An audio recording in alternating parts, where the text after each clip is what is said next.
Yeah, I think I'm just gonna stop playing this because I won't be able to I know exactly what you're talking about. Oh, what you playing? What you Oh playing over there? man. What you playing playing? that Street Fighter 6 demo. Ooh, okay. Okay. Yeah.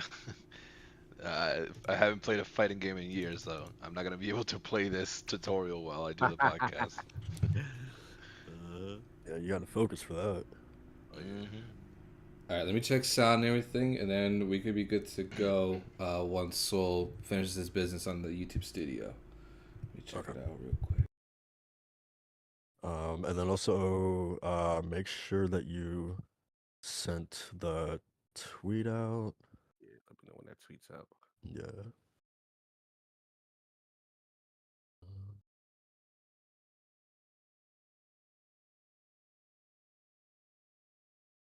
Oh man, I can't wait. I can't wait to talk about what I've been playing this week, man. Oh Ooh, man, same. I haven't Yeah. something else I've been playing that I'm excited to talk about. ooh. Yes, sir. We sound good, man. We're good to go. Everything. I'll keep an eye on it just to make sure. But right now we're solid. So let me get this tweet out and then we can just get started here. Cool. Yes. So Mm-mm-mm. what have you been playing? I'm wondering. Did you did you get that did you make the switch? Huh? The Switch. Hell no. Oh man. You don't want Vaseline on your screen? What's going on now? Oh Oh man, man. Whoa. Jesus, that's how we're That- starting already. That's how we that's how we started. started. I've The barely big one. woken up, man. You need me. I need some time to get woken up first, man. Come on. That's hilarious. uh, Switch game. absolutely. Mhm. All right, let me check this out. Moment. Let me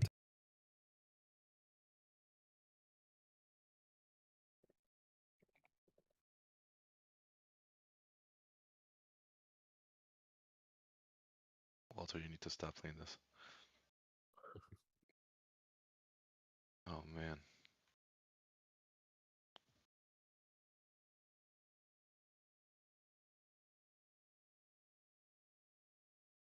Your internet connection to this region is unstable. Okay, good. That means I won't play now. Yeah, it's an open beta, so you're gonna it's immediately gonna like just throw you online unless you played have the demo. Did you do the demo or the I have the beta? demo. I have both. Oh, I was okay. playing the beta just now, but I'm not gonna play the beta because then I'll start uh having interference with the podcast. True. Okay, we're good to go. I tweeted out. We're good. Oh, tweets out. All right, cool. Tweets out. And we're live, right? We are live. So mind Ooh. your tongue. Hey, you too. Hey, you too. Man's wild. All right. And Cool. So everyone's ready to get started? Yeah, man. Yeah, let's do it. Cool. All right. Guys, welcome to a very special episode of the DualShock and Sense podcast. This is episode 100, man. I'm gonna be honest, I didn't think we'd make it to, to 100. That's pretty wild. Macho, did you think we'd make it to You 100? Did trying to you get have yourself out that of the faith? hot coals right now. You started so dour. No, I didn't think we'd get to 100. I'm happy to be Oh here, man. man. I'm so happy to be here. It's been a great week. Oh man, like we got an awesome guest with us. I'm so pumped, man. We got so much to talk about. So let's get to it. Yeah. No, it's funny. It's funny, like thinking back to like our first episode, like doing it over Zoom and like how botched that was because like I didn't have like the full version, so like we could only do it in like 30-minute like little chunks or Yep. whatever because of the time limit. So I It's know about thinking that free about version. I know about that. yep. Yeah, Mhm. I'm not paying for that. Come on now. Oh yeah. But yeah, just thinking about that, we definitely upgraded since, so I'm glad about that. But yeah, we also got Walt. How you doing, man? How you feeling about episode 100? You feeling a little nostalgic, man? Feeling like that meme with Paul Rudd. Who thought we'd get here? Not me. I didn't think we'd be at 100. Oh man, this feels it's been 2 years. Like Wow. Ish. it's been 2 years, and I remember we started off as at PlayStation parties and you know having that philosophy. Oh, you don't hang out with boys, but then we're like, nah, nah, we need to take this seriously. And now we got the whole layout going on. We got Macho streaming. Isn't that crazy? You were Ah, streaming, and then I was streaming, and now we've all been yeah. dipping our toes into the content creating world. So Ooh. Would you say it's really dipping our nice. toes into the stream? Would you say maybe? What? Yeah, Stop. that's where he was going. Yeah. No, no, because then if I do that, y'all groaning and shit. Um, but yeah, man. As Macho alluded to, we we knew that once we hit episode 100, we wanted to do something special. And shout out to Macho for coming up with and reaching out to this guest. But yeah, there was really no one better than having the Lord himself, Lord Duke, Oh going up to the man. podcast. Lord Cognito, welcome to the What? podcast. Your first appearance on the podcast. How you doing, man? How you doing? Shocking sense, man. Look, congratulations, brothers. 100 episodes. That's nothing to sniff at. Like, it's consistency, right? It's grind, and I consider y'all the children of Log Okay, like y'all family. This is extended Yeah. family, and to see you guys kind of dip your toes into content creation is pretty special. I remember, when me and Attic first started, and just trying to figure out, you know, I think after like maybe the first 20, 30 episodes, like, okay, do we like doing it? You know what I'm saying, kind of thing. Do we want to do it? Like, and we're just like, yeah, like we ain't seeing the growth yet, but we love doing this, and I think that's one of the things. That's when you should be doing it, kind of thing. So I got to support. I got to send some love from ILP fam and LogNet fam, and really want to give you guys your flowers on that. Love the way you guys discuss PlayStation news. Very objective. It's fair. It's entertaining and stuff like that. And I always like conversations like that. To me, it's like I always gravitate towards those good intellectual discussions. And of course, you're gonna have fun. It can't be super serious all the time, but Yeah. yeah. And the fact that you guys play games, review games, what I'm saying, stream games, like I know what I'm dealing with here. This is Right. quality. I can have intelligent conversations without nonsense. For Real sure. and be recognizes good. real, man. You know what I mean? Like y'all know where y'all came from, so y'all cut from that cloth.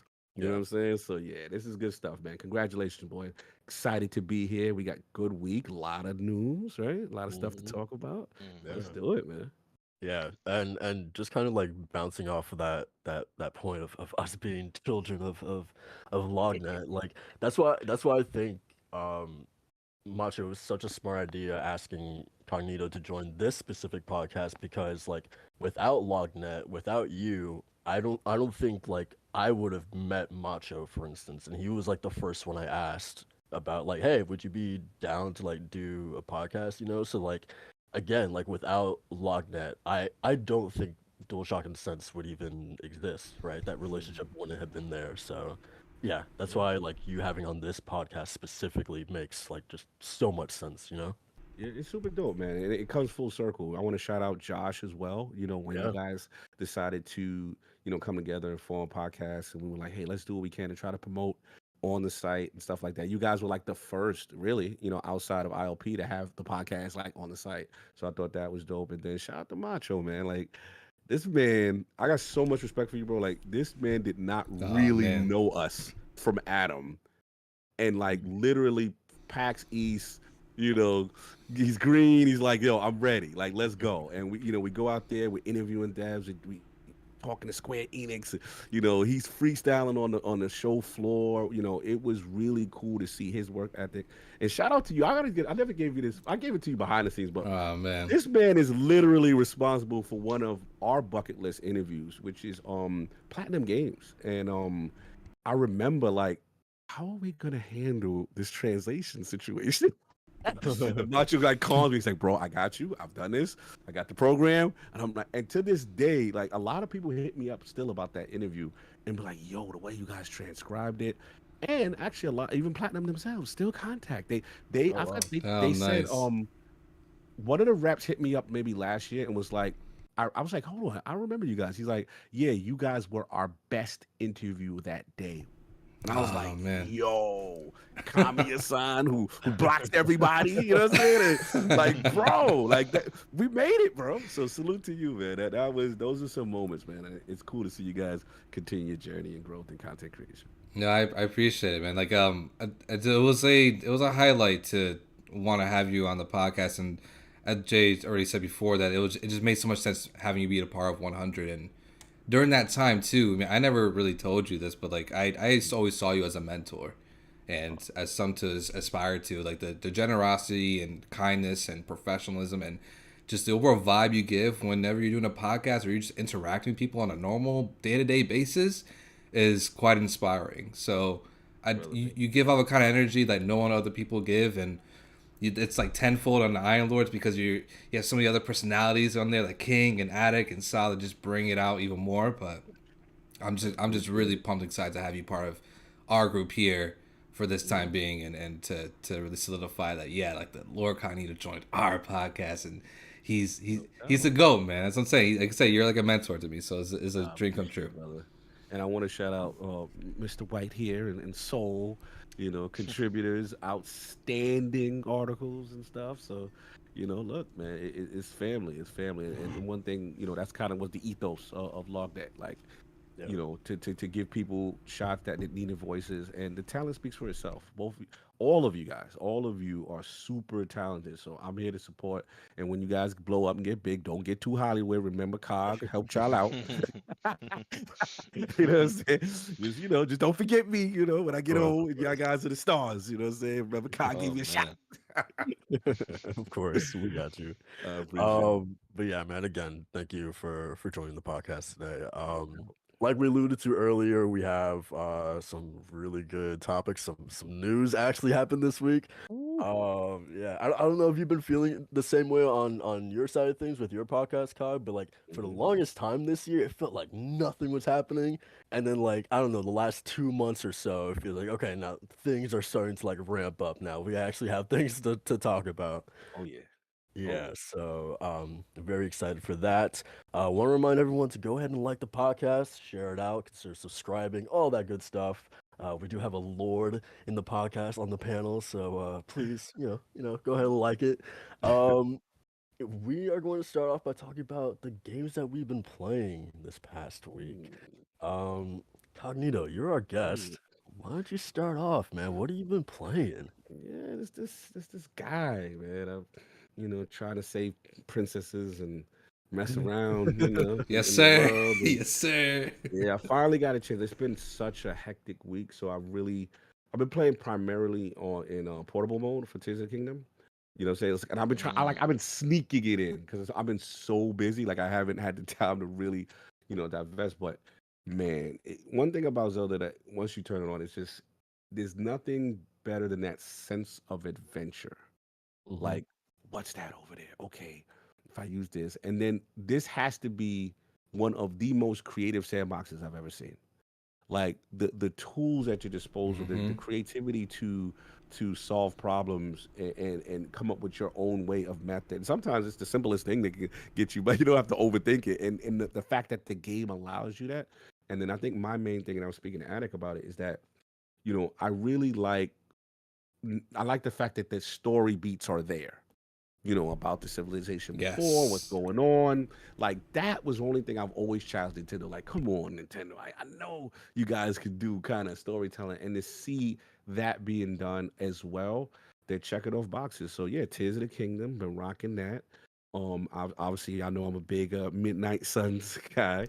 I've been on Twitter. I'm damn near unofficial community manager. But look, that Storm DLC came out.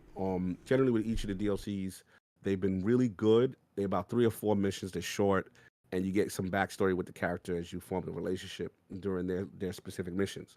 The difference with this one is after you beat it, I guess as a season pass thing, all the season pass characters then have another mission after you complete Storm storyline, which was Oh, epic. really?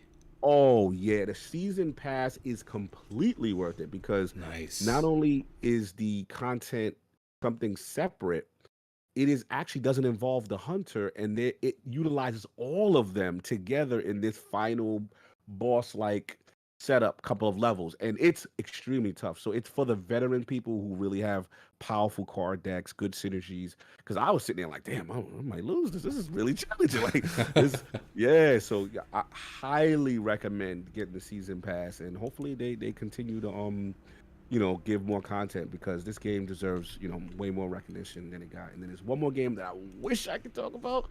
That I'm an NDA boy, I can't talk about, but look out, look out for next week.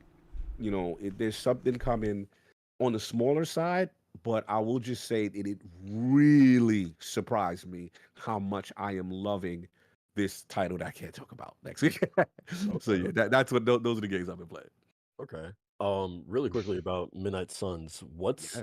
What has been like the cadence in terms of like the characters that they're releasing? Is it something like every few months, every month? Like how has that been in terms of like the support?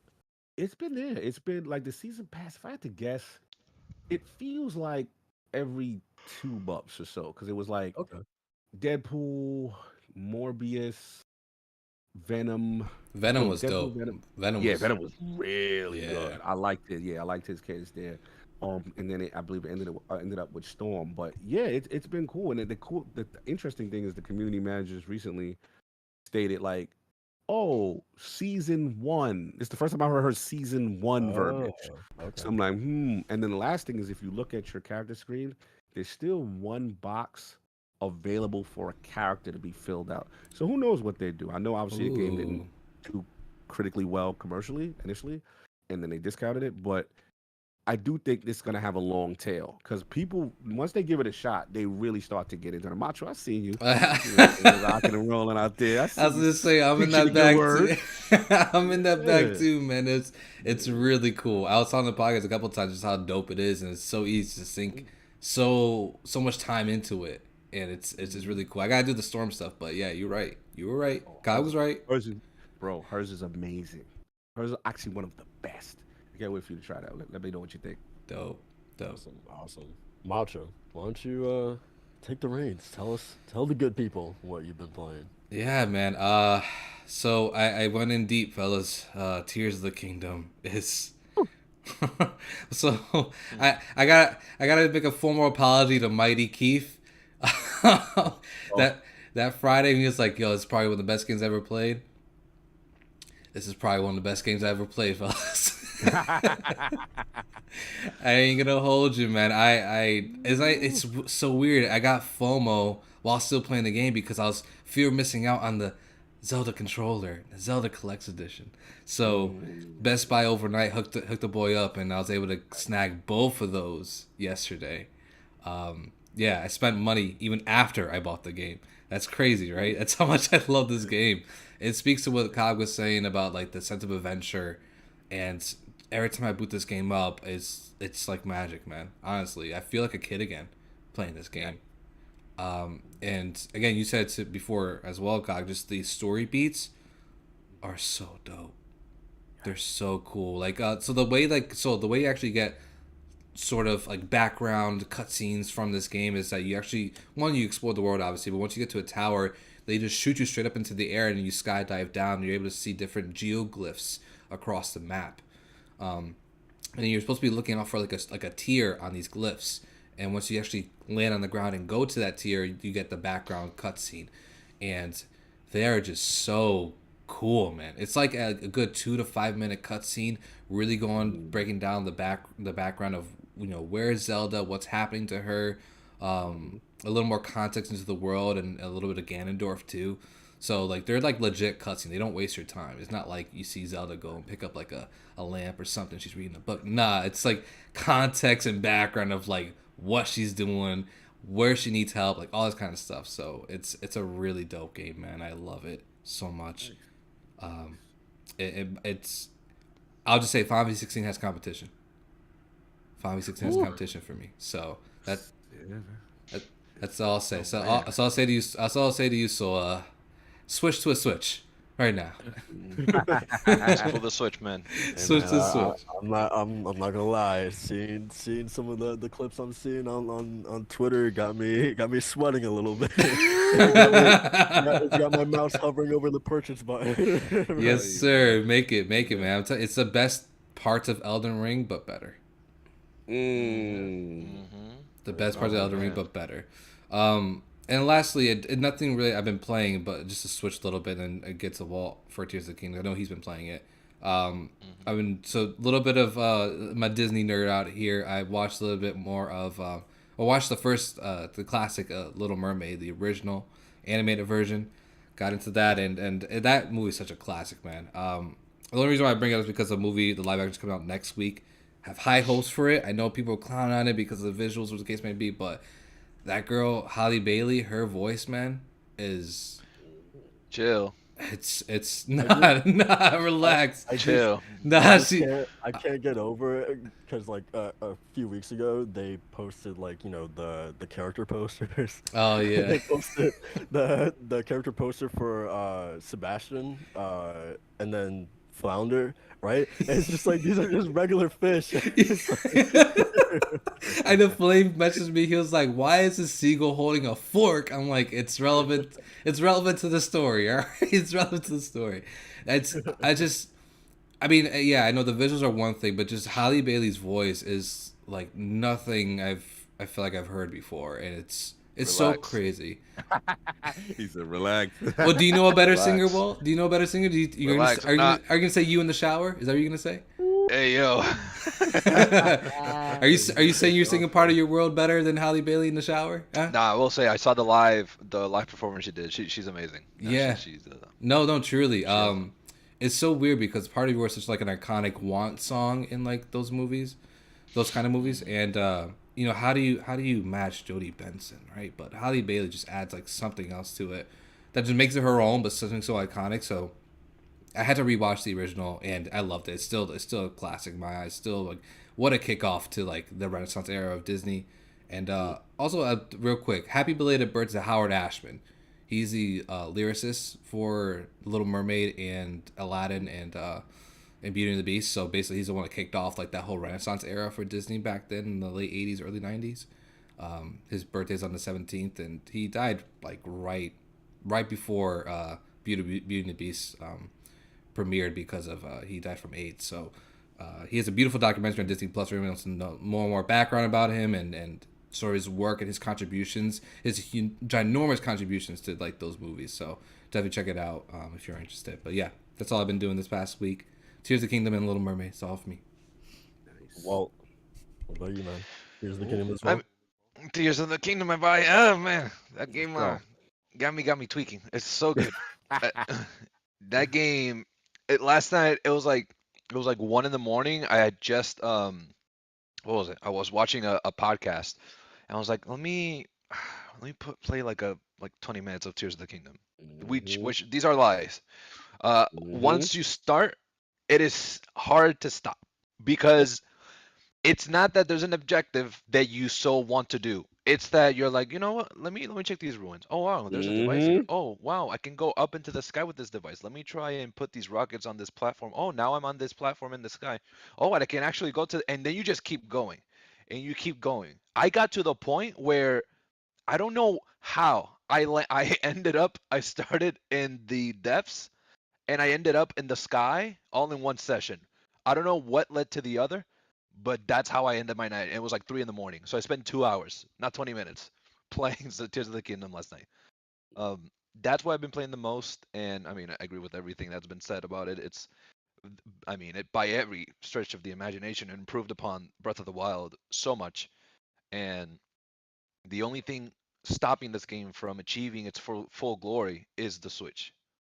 If there was a different console, just someone that somehow, made it possible like they did with Pokemon Scarlet and Violet, where they like, oh, this is how it would look in PC. And they made it look 60 FPS. If this game had the performance of a PS5, like that capacity, oh my God, this would be unstoppable. And I agree with Macho. And I told Macho, this game just feels like a better Elden Ring. Like it just feels. You know what's crazy? What? Is that even without the less powerful hardware, this game is still unstoppable. That's They don't need it. crazy. They don't need it. And that's the thing. Nintendo probably sees this and they're like, we don't need to make a new console. It's Yeah. still selling well. Why would they? Why would they? You know, 10 million copies in 3 days. You know, why would we need to? You know. Bro, Pokemon Violet and Scarlet, one of the least optimized games ever. It sold. It became the fastest selling in 3 days. So I don't know. They got figured out. They got games figured out. Okay. Uh, aside from that, I played the first Final Fantasy, the Pixel remaster, and I beat that this week. I'm indoctrinating him, so it's working. First time ever. But I needed to finish that before I continue to the Kingdom, because if not, I was gonna play it in 3 years. After I played every game that's about to come on the next few months.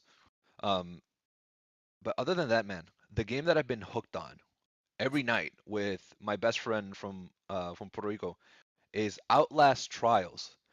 And when I tell you that this game figured out co-op optimization, this is it's a horror. First of all, so I know Saul, this is a no for you probably because you're not a horror fan. I told Macho to try it out because it's up to 4 people. It's up to 4 people in a session. And listen, man, this it's the classic Outlast that you know and love. You're running around from mentally deranged individuals that have been tortured, and they're just out to kill anyone. So you need to kind of slit and dodge and avoid their gaze and try to complete these objectives with your boys.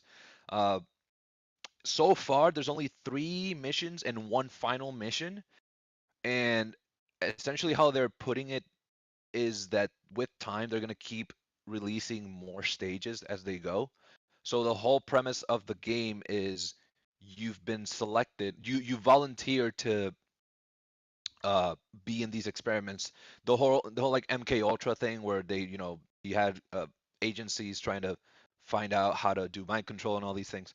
So you're being tortured, you're being put through these trials to figure out mind control. This is during the height of the Cold War, and the whole objective is you're gonna show them how you can survive all these trials so that you can get out and become a candidate or earn your freedom. Um, and you go through all things. I mean, there's impaling, there's grinding of people, there is a woman with a puppet that has a drill in it. So and she makes a voice for it when he kills. It is gruesome. There's an orphanage section. There's a bloodbath section. It is insane. It is Outlast at its finest. I love it. Uh, no network issues. I'm playing it on PC, so it's running amazing. Optimal. Optimal as hell. What's so amazing about these missions, however, is that you have your first objective. Once you complete all 3, every other objective opens up, but then each mission has defined the exam. So you have trials, and then you have each mission's exam. That's how you get a token that when you get a total of 10 tokens, you earn your freedom.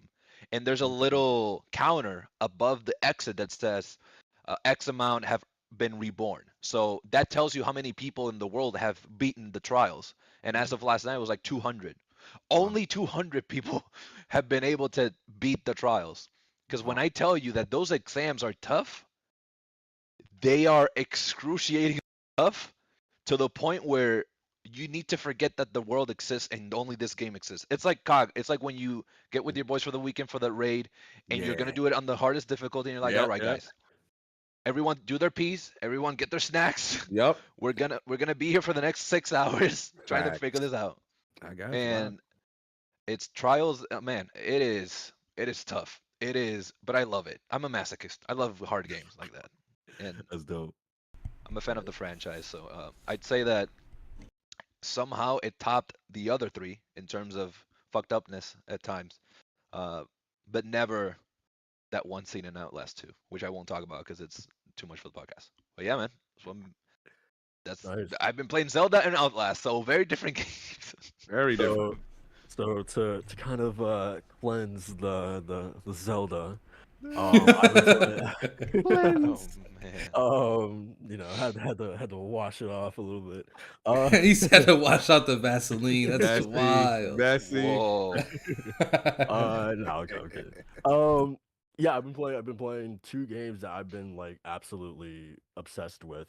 So it's funny, Walt talking about me not being into horror, but sometimes I make an exception. Uh-oh. Whoa. There's some there's sometimes every once in a blue moon, some greatness comes out that I can't avoid. Is it some Big D? Are we talking about Big D? No, not her, but in the same franchise. I'm talking about Okay. Resident Evil 4 remake, baby. That's what Whoa. finally, Whoa. finally bit the bullet on that.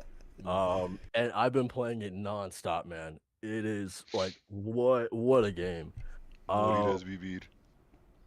you know what? This is kind of like every time because you know I live in a Spanish household, so every time I hear Spanish, I kind of like turn my head. Yeah, a little like, bit. Like, hold on, let me turn off. They're gonna hit me. yeah, but yeah, man, just what a fantastic game.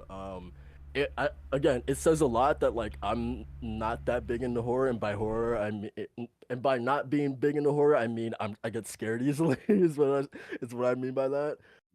So it says a lot that even despite that, even though I'm literally that image of that meme with like Boo holding the controller and she's like screaming while she's playing, that's literally me the whole time I'm playing this game. But I'm still like pushing forward. I'm like halfway through this game already.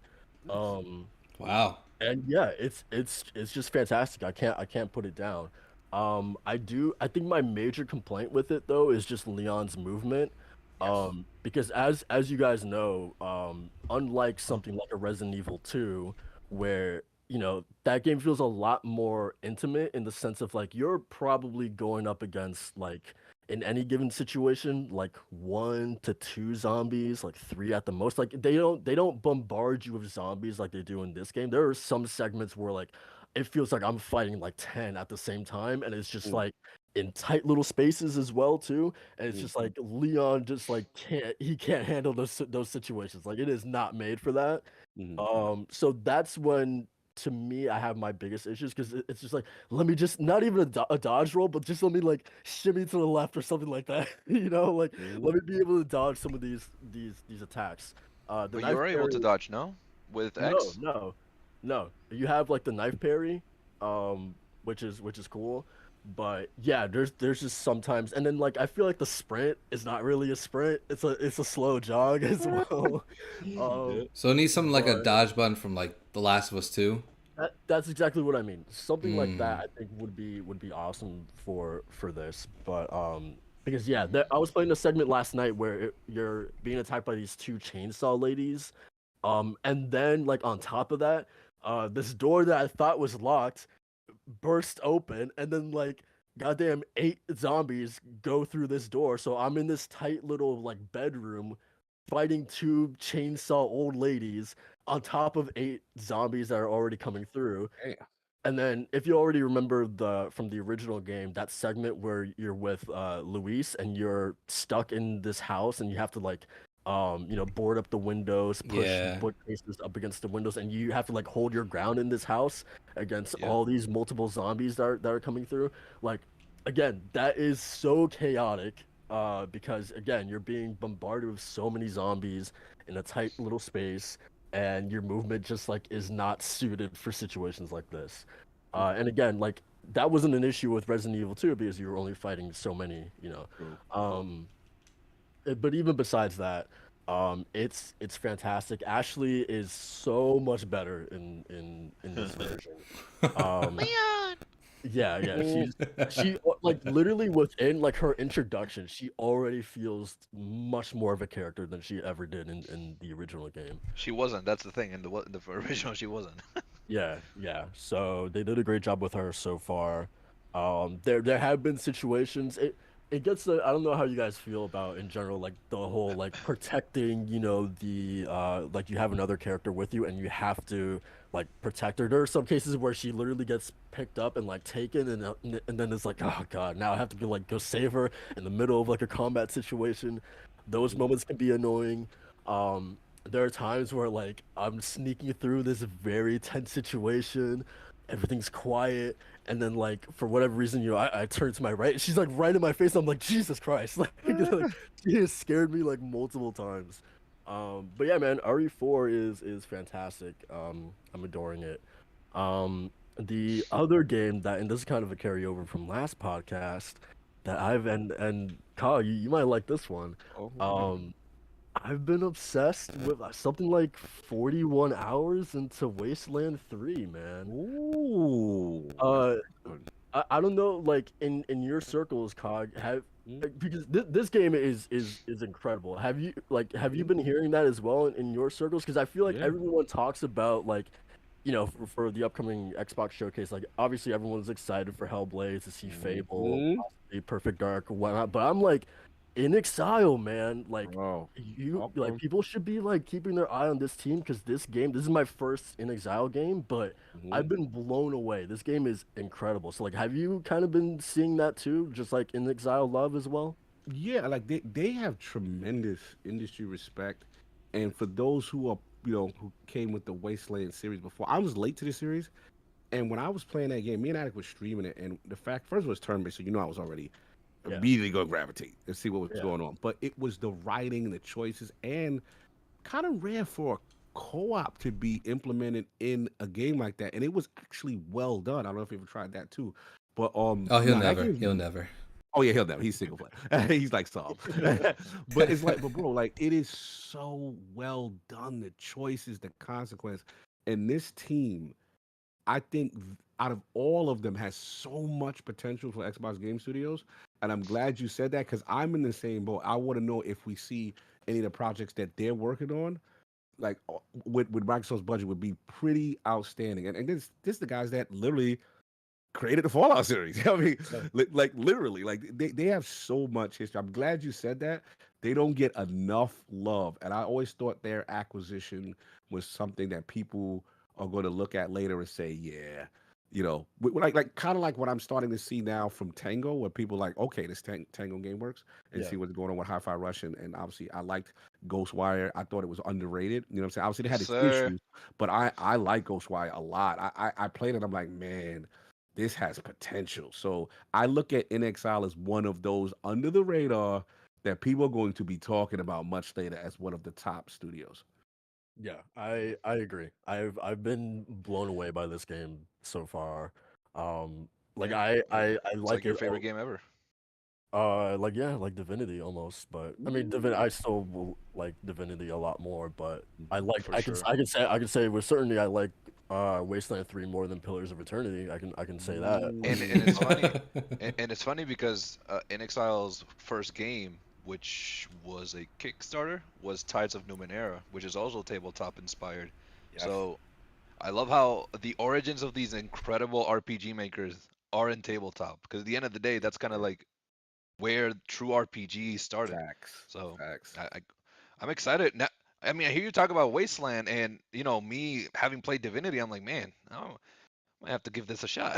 I might have to try Hmm. Wasteland, Yeah. but after Breath of Tears of the Kingdom, because it's Oh yeah, I Jesus. can't play too many games, because then Final Fantasy's around the corner, man. There are too many games, man. Too Too It's many many. games. just it's just the like Cog said, like the writing, Mm. the characters. Like I think this is like I would have to like legitimately think about this, but I think this is like if not the funniest game I've ever played, then it's like up Yes. there. Oh wow.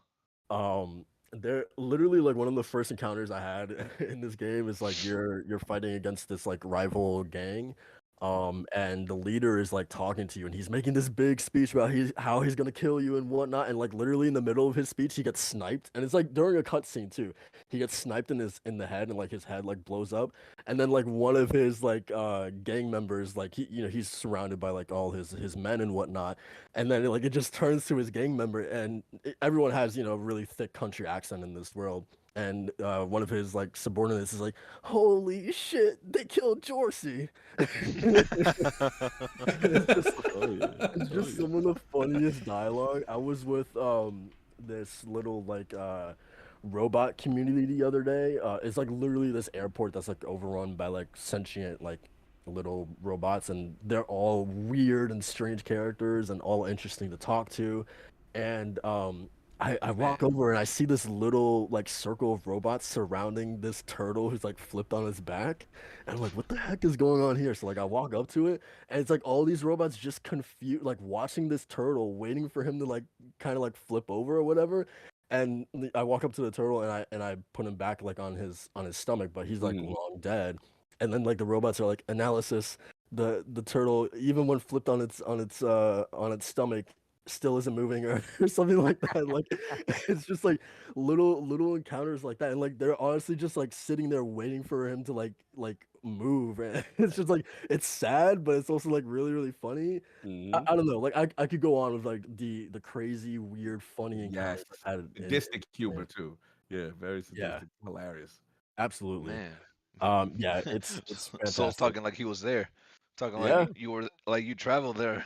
yeah, I man. love it. I mean, 41 hours into it so far, it feels like it. It feels like Oh man. this has been that game where like literally when I come home from school, I'm like immediately that's the first thing that I do. Like, yeah, Nice. Oh man.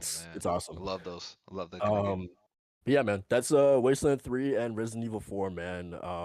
Just Very like nice. yeah, having a great time gaming, man. It feels really good to like because I feel like I like Cog. I've had my ups and downs in terms of like gaming, personal gaming droughts. Like even though there's been a bunch of stuff coming Hmm. out, there's periods of time where I just don't feel like playing anything or I'm Hmm. not excited to play anything. And this isn't like one of those times. Like it feels like I'm genuinely like excited to be gaming, and like I don't know. That's it's really cool that like I have games where like I can say that, you know. Oh yeah, And it seems like Zelda is the same thing for like everyone else. absolutely. Um, so yeah, that's awesome. Yeah, man. So that has been the games that we've been playing this past week. Um, Cog to Macho came up with this thing to kind of like get to know our guests a little bit more to to our audience who may not know you and things Mhm. like that. Uh, just to ask you a question so our Sure. audience can kind of get to know you. And I was like, what could we ask you that would kind of like fill that? And I was like, you know what? This would be the perfect question to ask Cognito. Oh. I know you're a man of great taste, specifically a Mass Effect great taste. So I gotta ask you, which out of I was gonna say the trilogy, but okay, we'll include Andromeda in there as well. Yeah, if we must. Which Mass Effect is your favorite and why? The age-old question that causes many a debate. Mm. Yeah, look, this is look, Mass Effect is near and dear to me. I remember seeing the first one and being completely blown away the way they did cinematic storytelling and kind of the space opera. But I must admit, Mass Effect 2 is my heart. Yes, Mass sir. Effect 2 because I literally did a presentation on Mass Effect 2 at the Last Stand Media event as why it's one of the greatest games of all time. And the Mm, reason being is, even though Mass Effect 1 set the stage, what made Mass Effect 2 was amazing, this was the first time a game kind of every choice and thing you did literally progressed into the next game, which with the technology was kind of revolutionary at the time. It still hasn't been replicated, but it led up into this amazing cast of characters. You know, you got Thane, you got Samara, you got all these characters with their own unique stories that you're trying to build trusted relationships while there's this overarching threat of the Reapers. Then on top of that, to me, one of the greatest things is the suicide mission, and the suicide mission really made you pay attention to all aspects of the game, how galactic ready you were, how your relationships were, and if you put the right people in the right situations, the stakes was so high. And I never forget. I remember like replaying it so many times because I'm like, no, I gotta have a perfect ending. Like, I got to, you know what I'm saying? Like I have to do this the right way. And the loyalty missions, like I drew closer to the characters and the threat. And I do think the elusive man doesn't get enough credit. I know, yeah, everyone likes, Saren from the first one. I won't say Saren was, he made better than Saren. Saren was dope, no doubt. But the elusive man, what made him interesting was he was kind of a human supremacist. like he's gonna do whatever it takes to make humanity win, even if he had to, compromise his own morality. And I thought that was interesting. And the way the game start, you die. Like this game is crazy. Like yeah, they just did so many bold things. And three probably would have had the title because it just ramped up even more. But at the time, the way it ended left a bad taste in the community, and they had to redo it and add an extending ending, and yeah. 'cause it was just an epic space opera. But I have to say, like, Mass Effect 2 is my goat of the series. love one. One set the stage, you know what I'm saying? But as far as being the first human Spectre in the galaxy, and three, the stakes were as high as ever as the threat approached. But two was just, man, I go back to it all the time. And one last thing I want to give to is that the amount of writing and choice that they provided for some things that you would majority of the player base would never see. Like there was things you can do, like when you go recruit Samara, she's fighting, her evil, I believe, daughter or whatever. Yeah. You have a choice to kill Samara, and then for the rest of the game, have the daughter Yeah. masquerade. Yeah. And like you could also have another line where you try to make out with her and she kills you because of her race. Yeah. Yeah. Sorry, like it's just crazy little details and possibilities that they wrote for and have cinematics for that such a small percentage would see, but the fact that it exists and all of these things change based on your choices is amazing. That game is just Yeah, nasty. man. 100%. Yeah. I always feel kind of Mass Effect 2 is a great choice. I played Mass Effect for the first time through the Legendary Edition a few years ago, Nice. and that was like one of the best like gaming experiences I've ever had. Being able to go from Mass Effect 1 to 2 to 3, like Oh, literally bang, bang, bang, just one wow. after the other. Um, I always feel a little crazy when I tell people that, hey, Mass Effect 3 is actually my favorite in the That's what Addict trilogy. says. That's what Addict said. I'm glad you said that because I like to look at it from unbiased eyes because remember I Yeah, played it and I had the gaps. But Addict said it's interesting to me to see someone who plays it for the first time because he was like you, legendary. He said the same thing as you. He said three, but I will only thing I will push back on you because I think three is amazing. yeah, Is that people have to remember the context in which we played three. exactly.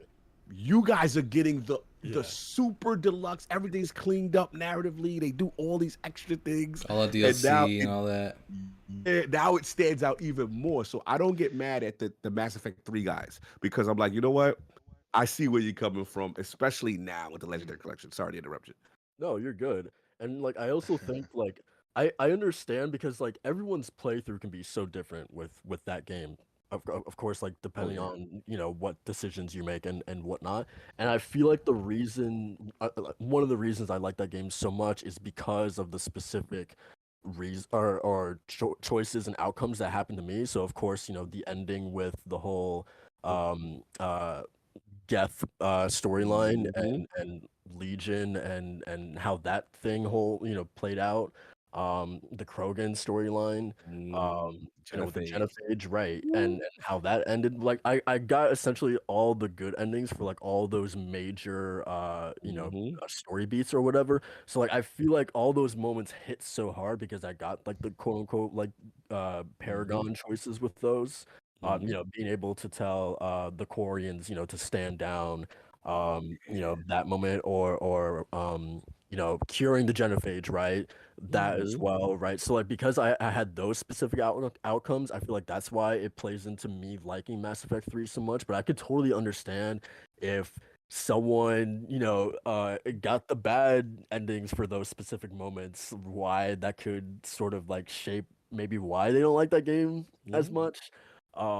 But yeah, man, that Mass Effect 3 was incredible to me because it was this sort of situation where like, okay, Mass Effect 1, we're like planting the seeds for these things that Yes. you won't necessarily see the ending to until Mass Effect 3. So it's Mm-hmm. like, yeah, we're gonna talk about the genophage and the whole struggle with the Krogans, but it's not until Mass Effect 3 where we finally get like, the that whole storyline wrapped up in such a beautiful way. Oh yeah. Um Same thing with the Geth and the Quarians. Like we'll have that whole storyline introduced here in Mass Effect 1. It's not until Mass Effect 3 where we finally like harvest those seeds and we get something really, really cool and wrap up that whole storyline. So um that and then of course like I don't know if you noticed this too, but like Mass Effect 3 really did a good job of like you can feel the toll of that the war is taking on Shepard specifically. Yes. there are little like optional conversations where my shepherd is just talking about like there's this one conversation I won't ever forget where like Tali is like standing in front of like the memorial in the Normandy, and she's like telling Tali like I don't know if I can do this, like just seeing like Shepard actually like struggling with this, the multiple cutscenes with Shepard and Liara, and Mm. them just talking about the war and all that stuff, right? Like Hmm. I don't know, I think it did a really good job about like depicting that as Oh well. yeah, the stakes um, so high. yeah, yeah. I could go on and on about Mass Effect 3, but yeah, Mass Effect 2 is fantastic as well. Hmm. Um, I've only ever played Andromeda. Oh no, oh yeah, He's like, oh no. you I gotta pray, I fix pray that, for brother. you. Yeah, I pray for you every night, man. Hmm. Yeah, I mean, I was, Listen, it only goes up from here, so.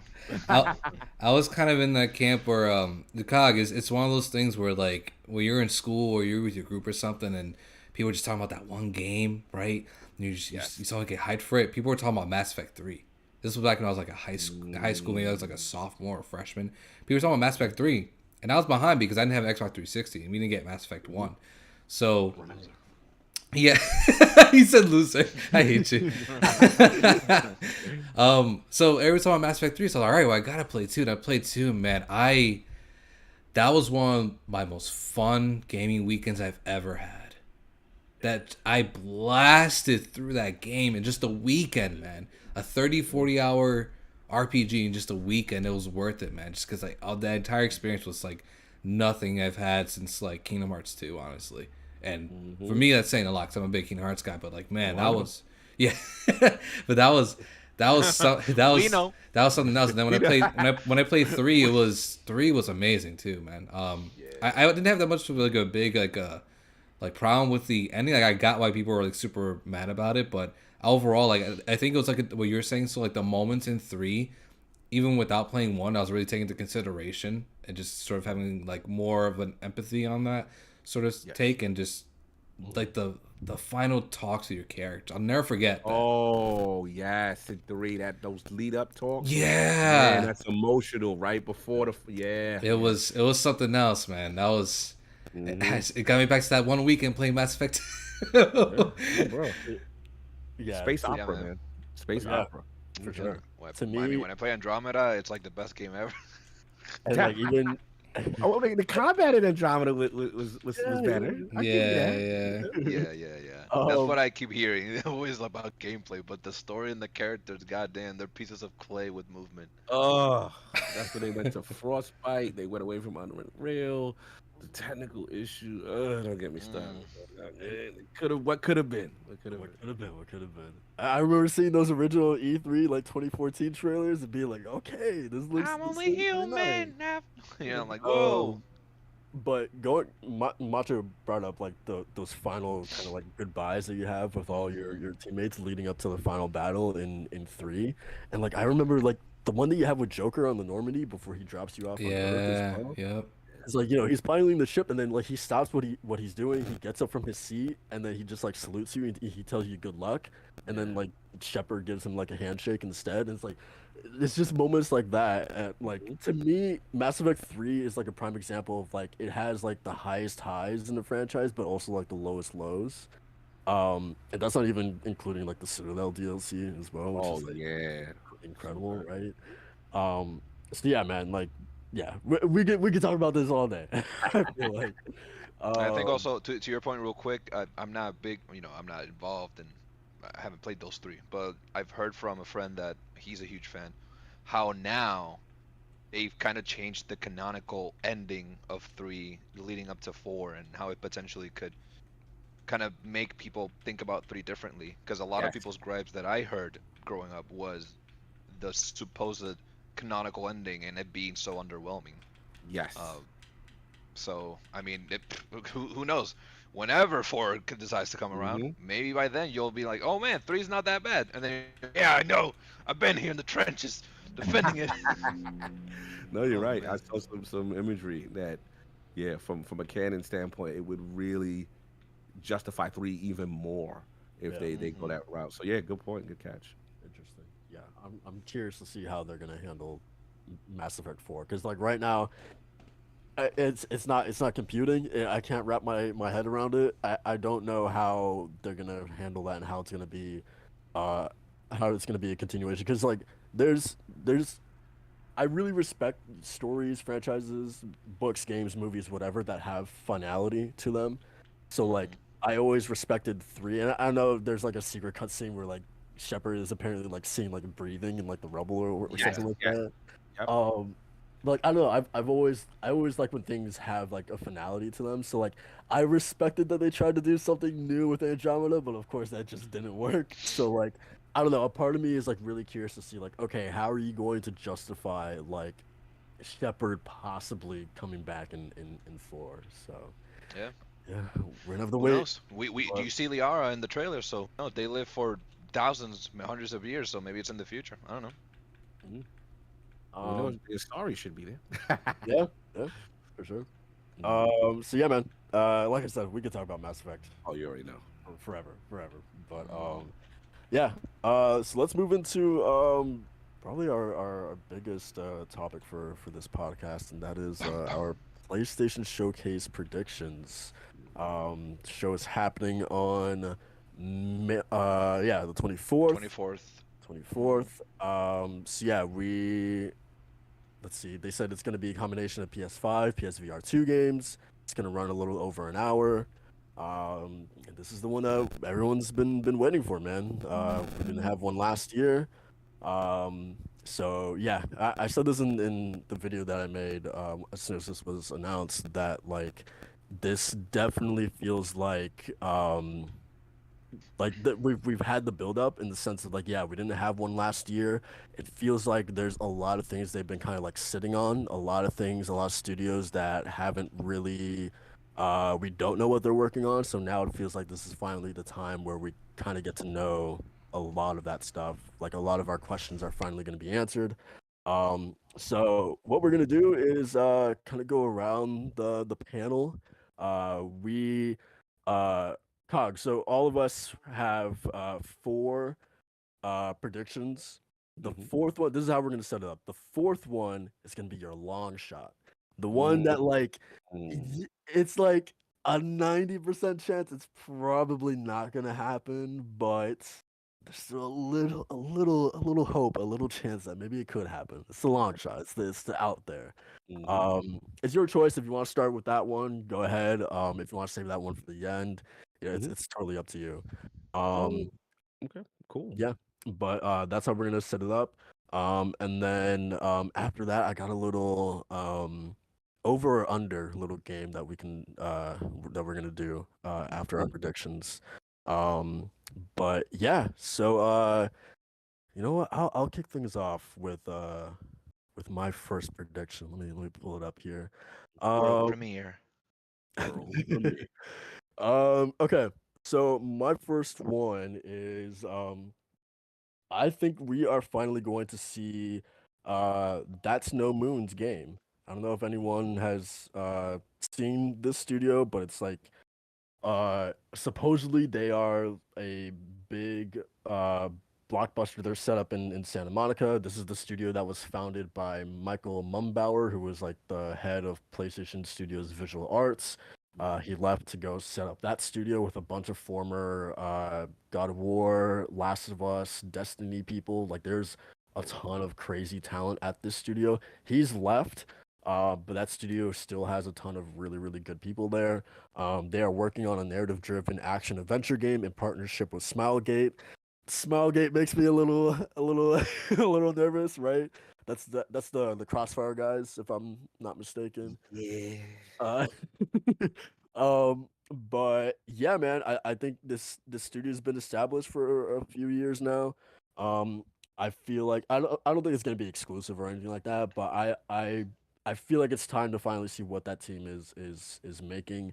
I feel like it's like I said, I used the word blockbuster. I feel like it's going to be that sort of third person action adventure, um, showpiece kind of game. And I think we'll see it for the first time here at this showcase. Um, so yeah, that's No Moon. Look out for that Okay. studio. So yeah, that's my first Okay. prediction. Whoever wants to go Um, next. I'll go next, and I'm gonna give this. Sorry for whoever had this maybe, but I'm gonna steal it. uh, officially, Last of Us factions will be announced, and we're officially gonna see, if not gameplay, a cinematic detailing things that are gonna be featured in factions. So Do we're you, gonna do you finally get a look into it. and I guess this is like a question for everyone, whoever wants to jump in. Do you think it's gonna be one of those things where they have like a developer come out in the middle of the show on the stream and they go like, "This is Last of Us factions," and here like they actually give you like a walkthrough of like what it is, the things I feel like they would do with like the Division back in the day. Like, do you think it's gonna be something like that, or is it just a trailer? That's a good one. That's a good one. I mean, I jump back. It is Last of Us. It is highly anticipated. Then you've got. I'll go with the first. I'll go with the walkthrough, just Okay. because. Like scripted, like the Yeah, Last of Us Part Two like trailer where like it was a whole scripted Ellie section. yeah, almost like okay. Here's an example of players in combat doing this in this area, kind of set the stage because I think it's such a man. It's such a set piece for them.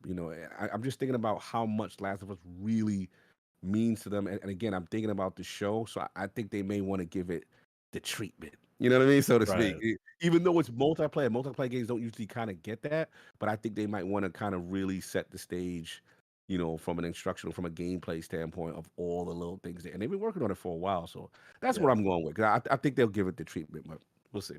Yeah. Gotcha. Roll out the red carpet for it. Everything. We've been Sir. waiting, man. We've been waiting for it. Macho, what about you, man? What's your first prediction? So Oh man. Uh-oh. we get the countdown. Ooh. Fades to black. Uh-oh. This man really setting the stage. Setting the Fades stage, in man. Sony Computer Entertainment. Uh-oh. Interactive. Interactive. There you go. Sorry, I'm an oldie here. My man. Wrong department. No, the immersion's been broken, man. It's okay. I didn't know where. I didn't know. I didn't know. Eyes. I didn't know where I was going with it anyway. I didn't know where I was going with it. I was kind of just BSing everybody. No, but my first prediction is that we're gonna have the opening, game be Spider-Man 2. Oh, so you think they're gonna open with that? Okay. I think they're open with Why that would they not? Honestly, now I'm like, why would they not open with that? I mean, That'd be insane. because they have. I mean, I- listen, they have if the they open with options. that, they have to finish it off with something insane. Because I don't believe in the great stuff and then it fizzles out. You have to be. It has to be a Mhm. sandwich. I mean, I don't think you close with something that we already know about, right? The ending is typically reserved for like, here's something brand new, right? Here's Surprise, that yeah. one more thing, One right? more I thing. exactly. I don't think Yeah, it that's closes yeah. with it, but opening, yeah, that I could get behind that. Yeah. So I mean, we open with it, and it's another gameplay. It's the first gameplay demo of wow. Spider-Man 2, with back and forth between Peter and Miles. So it seems like it's a single player that's going back and forth, and then bam, they blow in with the co-op dual screen. Whoa. Oh. We doing full Oh, co-op? that's my reaction. Whoa. And then they reveal that Spider-Man 2 is a co-op game. Your main antagonist is Craven, but they're also going to throw in, obviously, Venom. And they're not going to reveal that Venom's playable. But if that's a thing, that'll be hype. Oh, Whoa. But if And then they reveal the battle pass, and then there's a battle royale. to that point, though, I was going to say they end the trailer off, not with the battle pass, but with the collection edition. The release date is going to be September, I'm going to say 24th, 25th, whatever it is. And the statue, it's gonna be around $300. Gonna be a statue of Spider-Man, Peter Parker. Is this Miles, my Spider-Man. prediction or Walt's prediction? Yeah, Hold what's up, going on, man? hold up. Add into it. Now you gotta add to it. Make it expensive. No, but yeah, I think there's gonna be a full blowout. Like that's gonna be the beginning of the showcase to get people hyped on Spider-Man. The fact that the movie's coming out soon, right? Has Spider-Man 1 and 2, but I think the biggest thing is that they're gonna have the release date, collector's edition available, and it's gonna be co-op. In order to get the Across the Spider-Verse skin. Because otherwise, like, why would this game be taking so long? You know, Spider-Man 1 was in 2018. Miles Morales was 2021. It's been, I know it's COVID and everything, but it's been a while. So I have to think that if they're gonna elevate Spider-Man 2, one way to do that would be co-op, but we'll see what they do with it. So. I feel like that's a good prediction. I feel like my thing is like I'm gonna try to play devil's advocate for like all these. Mhm. Mm. I've my It's why I'm so Lilith's true demon child right here. Yeah.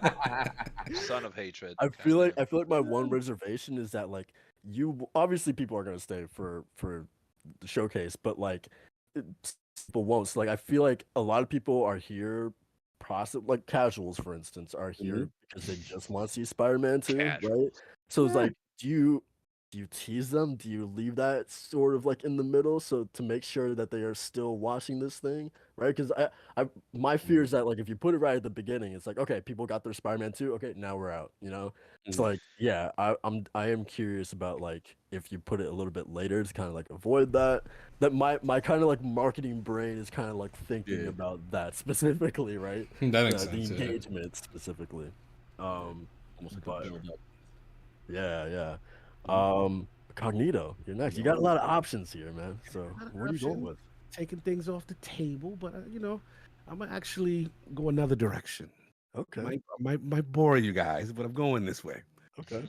I think I'm pretty confident. I think we're gonna get like a hardware segment, and I think we're That gonna was one of either mine get too. yeah, like we're gonna get either like a slim version. I don't think the Mm. Pro will be there, but I think we may get like slimmer version of the PlayStation 5, maybe that detachable hard drive rumor that we've been hearing. You Mm, know, I'm pretty confident we're probably gonna hear about the PlayStation Q Lite and in okay. some form of this handheld, which is technically a streaming device.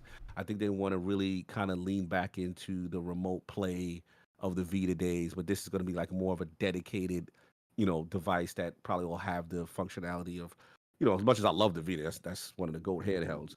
As far as we all know, it didn't have what the Switch had, which is the double shift buttons, it Yeah. had remember it had that little trackpad thing on the back. The thing where you Yeah. molesting this thing, and I'm like, all right, man. And it didn't even have the pressable analog. So I think they want to show that synergy of remote play, and I think this is part of that initiative. That even though Jim Ryan has recently come out and said PC stuff will come 2 to 3 later, but I still think they want to promote their cloud initiative. And as someone who follows Xbox a lot, I've noticed the talks have cooled as far as that partnership with Mm, Microsoft, Azure, and Sony.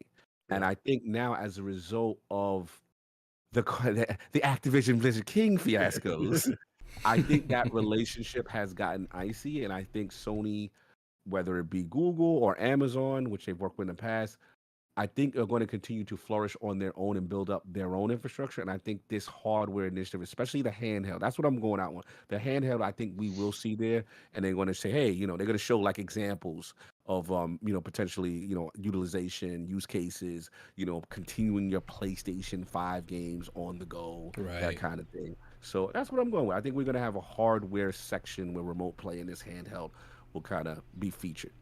I'm so glad you said that because that's exactly what one of my predictions was going with, where they're going to show because what we've been talking about on the podcast in prior episodes that this showcase could be like the next. It's going to set up the next couple of years for PlayStation. This is our next phase of PS5, so to speak. Yes. So what better way to kind of like cap all that off with something that's going to entice people to bring their PlayStations outside the living room? But Yeah. Yeah. we'll see how they move. I, It's the I age of handheld, huh?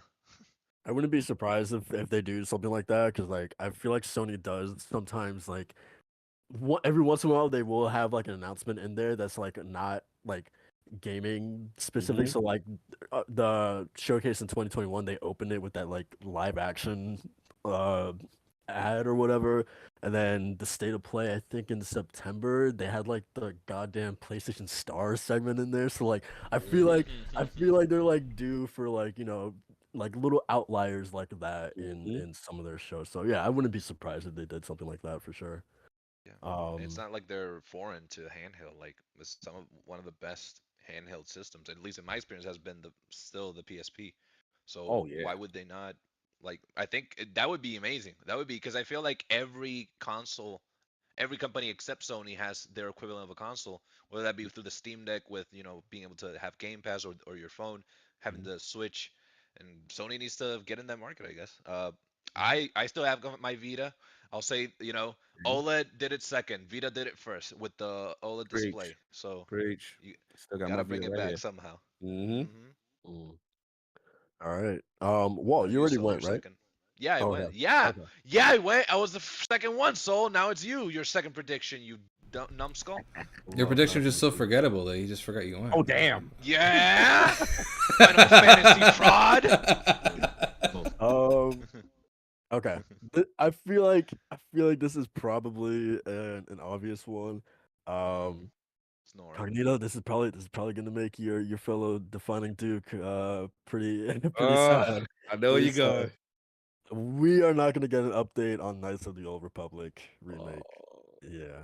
Um, Man. I still think this game is probably a ways away. You know, we obviously had that situation where Disney and Sony both looked at what Spire was working on. They're like, this ain't it, you know. So, mhm. and then it got handed off to Saber Interactive.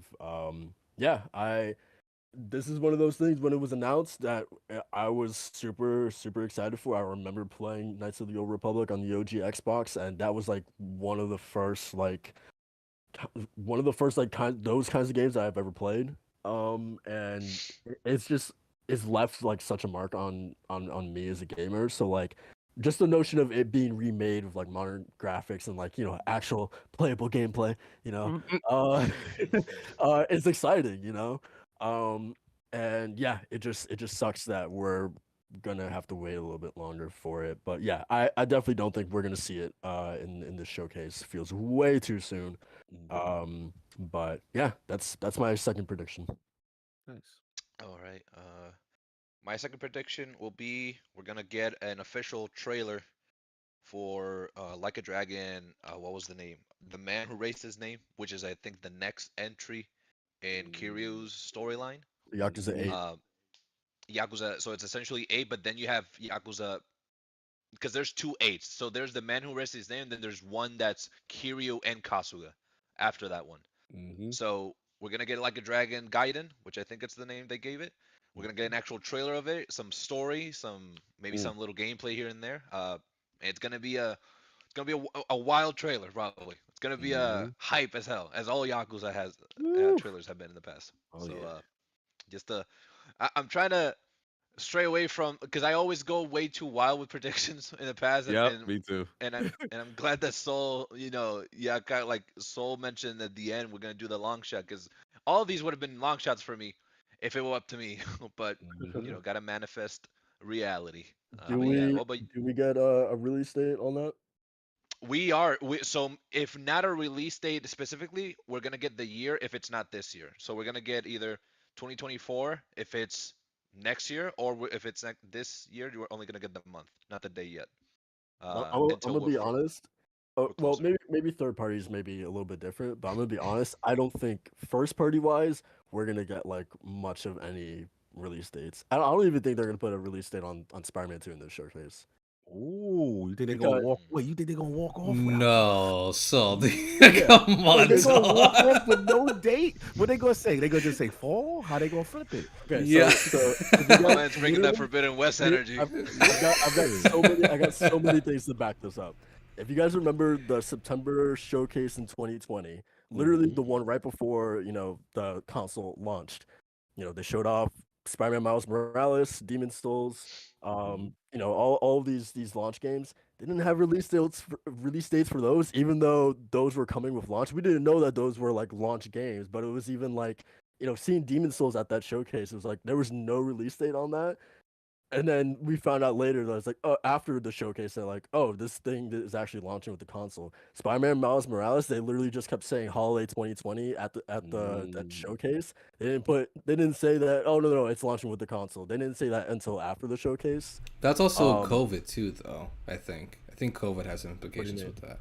Like as far as the development for like where they if they're gonna release launch window of I'm the pretty sure. PS5. I'm pretty sure the console came out in November. That showcase was in September. I'm pretty sure you would know by Oh, you're talking then. about that one? Okay, never mind, never mind. Yeah. I got you. And then my most recent example is at the PlayStation Showcase 2021, when they showed off Gran Turismo 7. They didn't have a release date at the end of that, but then literally the after show, Herman Host was like, "Oh yeah, and I'm happy to announce that Gran Turismo 7 is launching March 8th, 2022."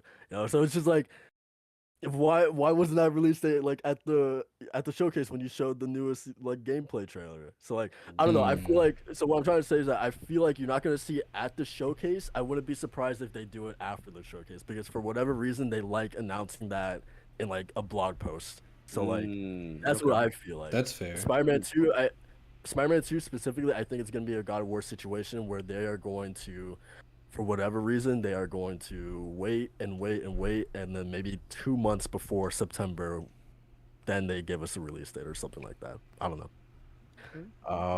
Yeah, wouldn't be surprised if that's the case. But that's a good summarization. I agree with that. That's a good point. I can see it. I can see what you're doing. Yeah. Macho, what about you, man? What's your next prediction? So instead of sort of my obvious one, I'm gonna go a little bit more. I'm gonna stretch a little bit. All right. Mm-hmm. Final Fantasy VII Rebirth gameplay. Oh. We get some gameplay. We doing it. I'm reaching into the Final Fantasy fandom, Cog. It's like, let's do this, Zach, man. We're gonna have Zach on screen when they gonna explain. Dude, oh man. I mean, yeah. So Final Fantasy VII Rebirth. The thing is, I think we are gonna get some gameplay of this. Have a nice grand trailer of where we're going with this storyline, but we're also gonna get that gameplay, Walt, of what people have been talking about. So link attacks from Final Fantasy VII Remake Integrate from the DLC with Yuffie. Get a little bit of mix in that, a little bit of air combat in there. We see Red 13 all up on the field, just messing people up. I think we're gonna get a nice juicy trailer from Final Fantasy VII Rebirth with a release window for early 2024. Still sticking to that winter like a release window they have from before. It's not Final Fantasy VII Showcase, but that's my second prediction is Final Fantasy VII Rebirth for early 2024 with some gameplay in there. Okay. All right. Wow. Yeah, they need to need to answer that question about they did say it would be winter 2023. So yeah, they need to give us an update on that. What's going on, man? Very on brand. Yeah, for sure. But yeah, good prediction, man. Cognito. You. What's next? All right, so I'm going safe again, but not exactly. So I'm basically, again, stuff that a lot of people not gonna want to see. Well, some people, I should say. But I definitely think that PSVR 2 will definitely have a presence. I think this is my thinking behind my choice. Is I think that they know based on the initial launch how it was soft. That they have to really make a stand, and they really have to show some titles that, really going to get people reinvested and excited for the ecosystem.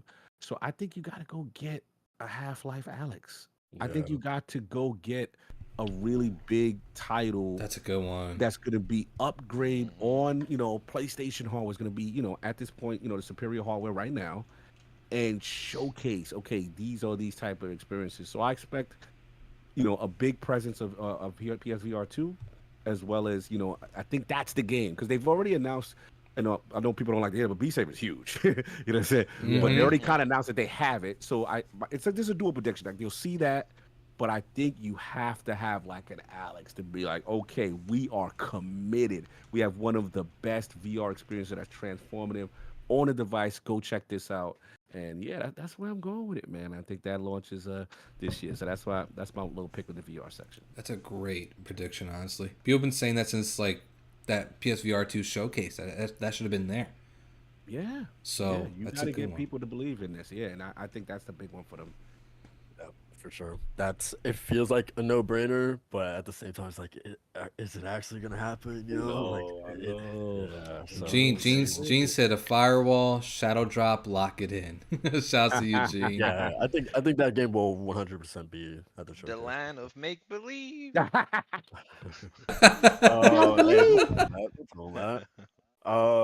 All right, so for my third prediction, and then we'll go back to Cognito for his long shot after I do my third one, since you got like 10 minutes left about. Yeah, so my third prediction is I think we will finally get to see what Team Asobi is working on. Ooh. The Astrobot Yes. Yeah, that's a good team, one.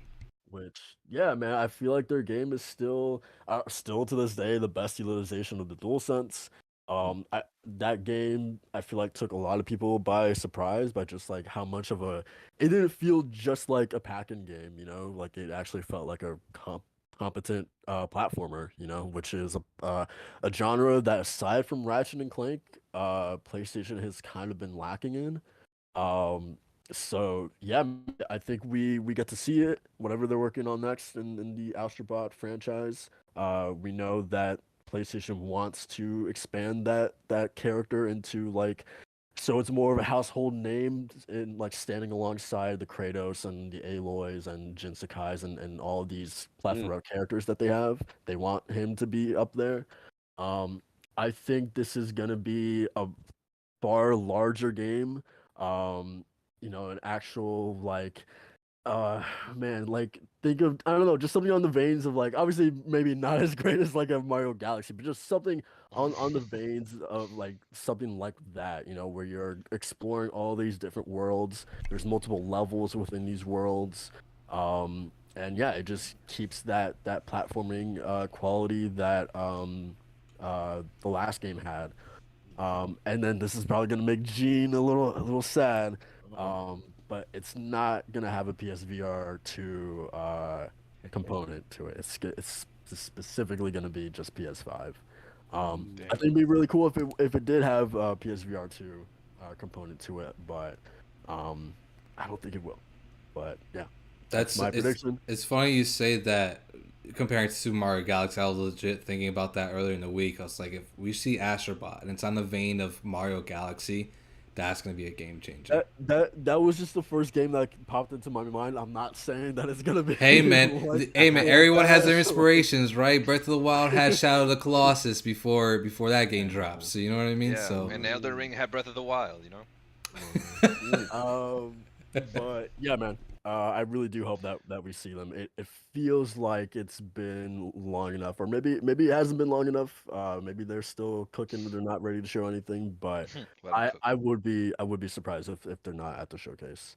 Um, yeah, Team Asobi, I think they Nice. will show up. So yeah, going back to Cognito, Yo. give me that long shot. What's the one that you're dreaming of? The one that keeps you up at night that you hope will be at Oh the man. showcase. You hope will be at the showcase, but it more than likely won't be. What's the Yeah. dream? The dream right now is I would love to just see it kind of fade to black Mm, post Iki Island. yo, Just kind of see the cherry blossoms start coming down. And Jin Sakai on the next journey of his mission. I would love to see it go to Tsushima. Just the JPEG would get me excited. I yeah. know we know that they're That working on Elder it. Scrolls treatment. Yeah, just give me the JPEG. Grub just shut it down. He just crushed my hopes Yeah. this week.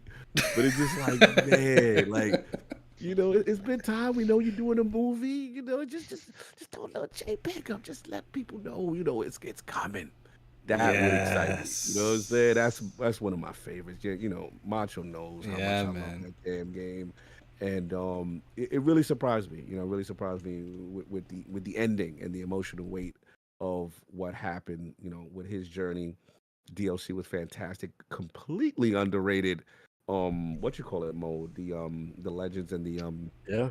Oh Yeah, my the god, that multiplayer. is Yeah. yes, so good. People don't talk about that enough, and they just gave that away, for free. So, yeah, I know it's not going to happen, but man, it will warm my heart to see. I'm probably like a year early, but hey, Yeah.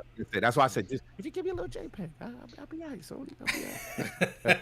So that's my little chat. That one's Yeah. hype. That one's hype. Mhm. Yes, I would sir. love it to be there.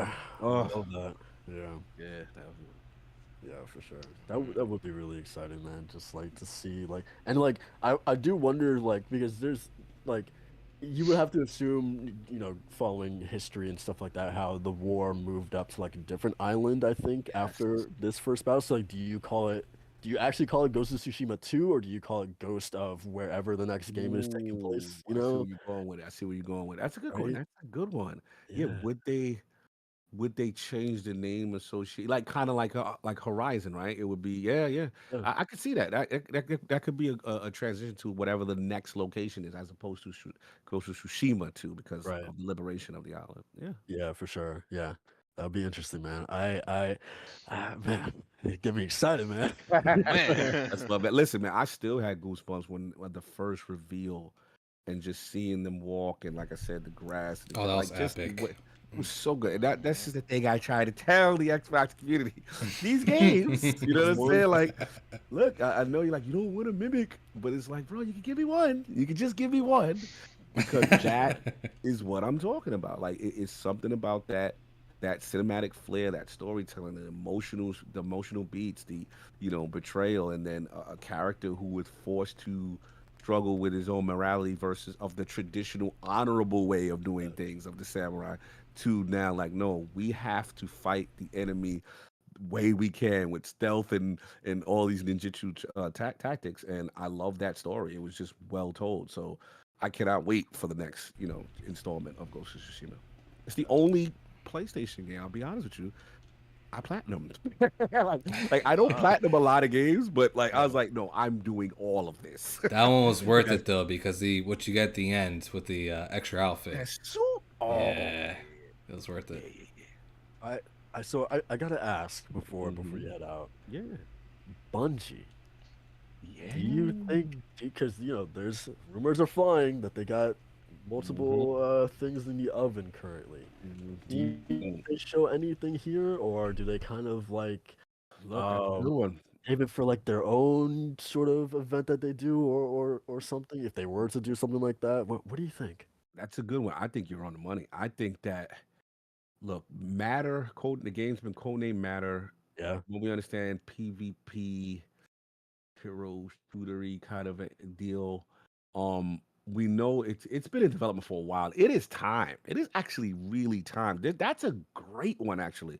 So I could totally see. I mean, they're required by Sony, even though they're still going to be multi-plat, but yeah. it makes sense from the marketing standpoint to debut these things on the Sony stage.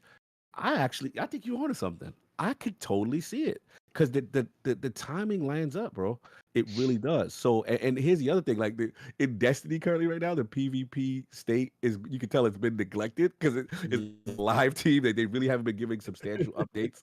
So I think they're ready. So yeah, and this has been what 2 years from for a showcase. Yeah. Yeah, and it fits with the initiative of the live service games, and Sony showing multiplayer. Obviously, the Fire Sprite stuff. I think that's a great long shot, bro. I think that actually has some legs to it. I could see Bungie doing that. I hope so, man. Because this past year I got into Destiny 2 and Mhm. was Yes, like sir. really hooked onto it. So Mhm. yeah, just the prospect of them doing something new, I think would be really, really exciting. And us finally seeing that, yeah. Eh, Yeah. Cog, is it true that we're like right on the cusp of like another major big update with D2? Yeah. That's been the major like talk of how supposedly everything's gonna get reset to one again. Like everyone's gonna start from ground level, like light Yeah. level or something. The rumors are because right now they're currently going away. They're slowly transitioning away from light level increases every season. This is starting the new season, Hmm. season of the deep. To your point, the final shape will conclude the light and dark saga. Now everybody's like, "Hey, what does that Mm. mean?" And then the other thing is, this game, is older than the tooth. Tiger engine got a lot of mileage. It's You know been what I'm saying, exactly 10 years. The 10 bruh? years is this year. Exactly. So we're coming to the end of the 10-year plan, and then for the first time, they've always been resistant to Destiny 3, right? But for the Hmm. first time, we're seeing surveys go out and state, "Hey, would you like to see the continuation of the Destiny universe in another game?" For the first time, we're Mm. seeing them put the feelers out. So my prediction is at the end of because right now Lightfall came out, and then Yeah. it's going to be it's a couple of seasons between, and then the next big expansion will be Final Shape. That we will find out what happens with the Traveler, the Witness, and I think they're either going to have some major thing where there's really no true good or evil, and it's just how you use the powers kind of a deal, and Right, then there's because the going to witness be inherently isn't evil, is it right? evil? Yeah. Exactly, exactly. So I think that we get the conclusion to that, and it's a soft reset, and maybe that's the D3. And again, these Ooh, type of announcements would be we're too early for final shape stuff, but for these type of sure. announcements are going to be on the Sony stage. There's no question. But to Mm. what you call his point, Soul's point, matter is time. Like, yeah, it has been at least over 4 to 5 at the, and we've seen nothing on this game, Right. nothing. So like, it is time for them to talk about it. So I think this is it. It's Awesome. Yeah, time. I didn't know it was that long. Yeah. Yeah, Yeah, that's it's crazy. exactly since beta, man. I remember like the Oh no, been no, on no, Destiny, matter specifically matter. Hmm. bro. That's been like It's 4 to crazy 5 years. how Bungie Hmm. like the not only the 10-year plan, but the evolution that Bungie has gone through the last 10 years and the whole Activision thing. Like it's man, what a Yeah. it's like fine wine and Soul's on it and Soul barely plays multiplayer. Look at that, look at that. That's I'm proud Uh, of you, man. Macho. Moving on to you next. What's your next prediction? Yo, Lord, Kaga, you gotta get out of here, right? Cause it's about Yeah, I that do time. gotta run. I do gotta run, fellas. Unfortunately, but I wanted to send some love, man. This is fun. This is fun, man. I love what Uh, you guys are doing. Had a ball as always, celebrating 100 with you, bro. Yes, sir. Congratulations, man. Thank you. Congratulations. Keep up the good work. Keep networking. Keep doing your thing. And I'm proud of you guys, man. This is really informative, really fun. I love these type of discussions and keep grinding. Anything I can do to help the cause, y'all family. This long their family. You know what I'm saying? So I of want to say course. shout out to you guys. Really, really love and enjoy what you guys are doing. Appreciate Thanks, it, man. Cog, man. Appreciate it. Thanks, Appreciate you. thanks again for coming on, and it's been a pleasure. And I know it's been a while since we actually talked, but it's great to see you join us, man. Always, I'm brother. really happy, and I can't wait to watch ILP for tomorrow. For anyone watching, they're having Jake Solomon, who was Yeah, spot. plug the podcast, man. Yeah, man. Yeah, man. Plug everything you can just for that, 'cause that's big, man. It's the first Oh interview yeah. since he left the studio. Yeah, man. Thank you for that, man. Again, every Sunday is the Lord's Day. You already know we be on Island Podcast on YouTube. Come check us out. Like you said, Jake Solomon, creative director of XCOM series of the reboots, and also Midnight Suns. You know what I mean? And then we're gonna Mm-hmm. talk to him. We're gonna talk about what's going on, the next chapter of his career, and then also his journey, obviously in the game development. We try to get these, insightful developer interviews when possible. Also, want to see you guys get some developer interviews. That would be kind of dope. See you guys get some. We're Good working. We're talk. working Good on talk it. off the scene.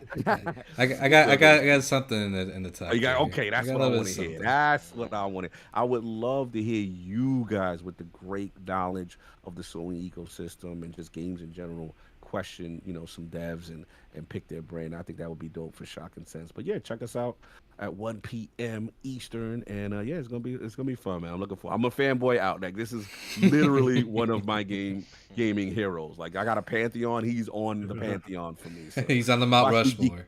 Yeah, watch me geek out about turn base. Awesome.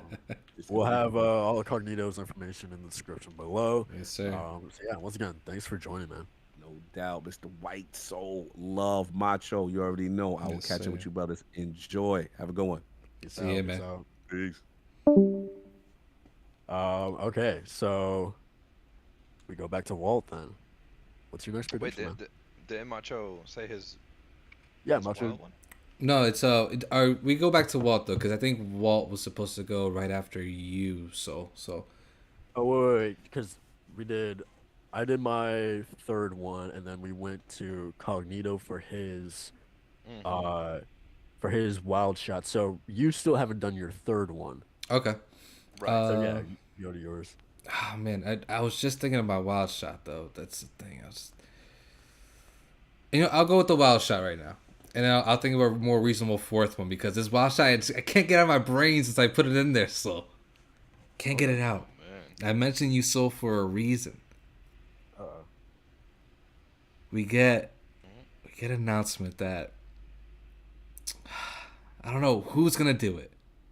I don't know who, I am. but Sly Cooper's coming back. Jesus uh, Sly Cooper's coming Christ. back.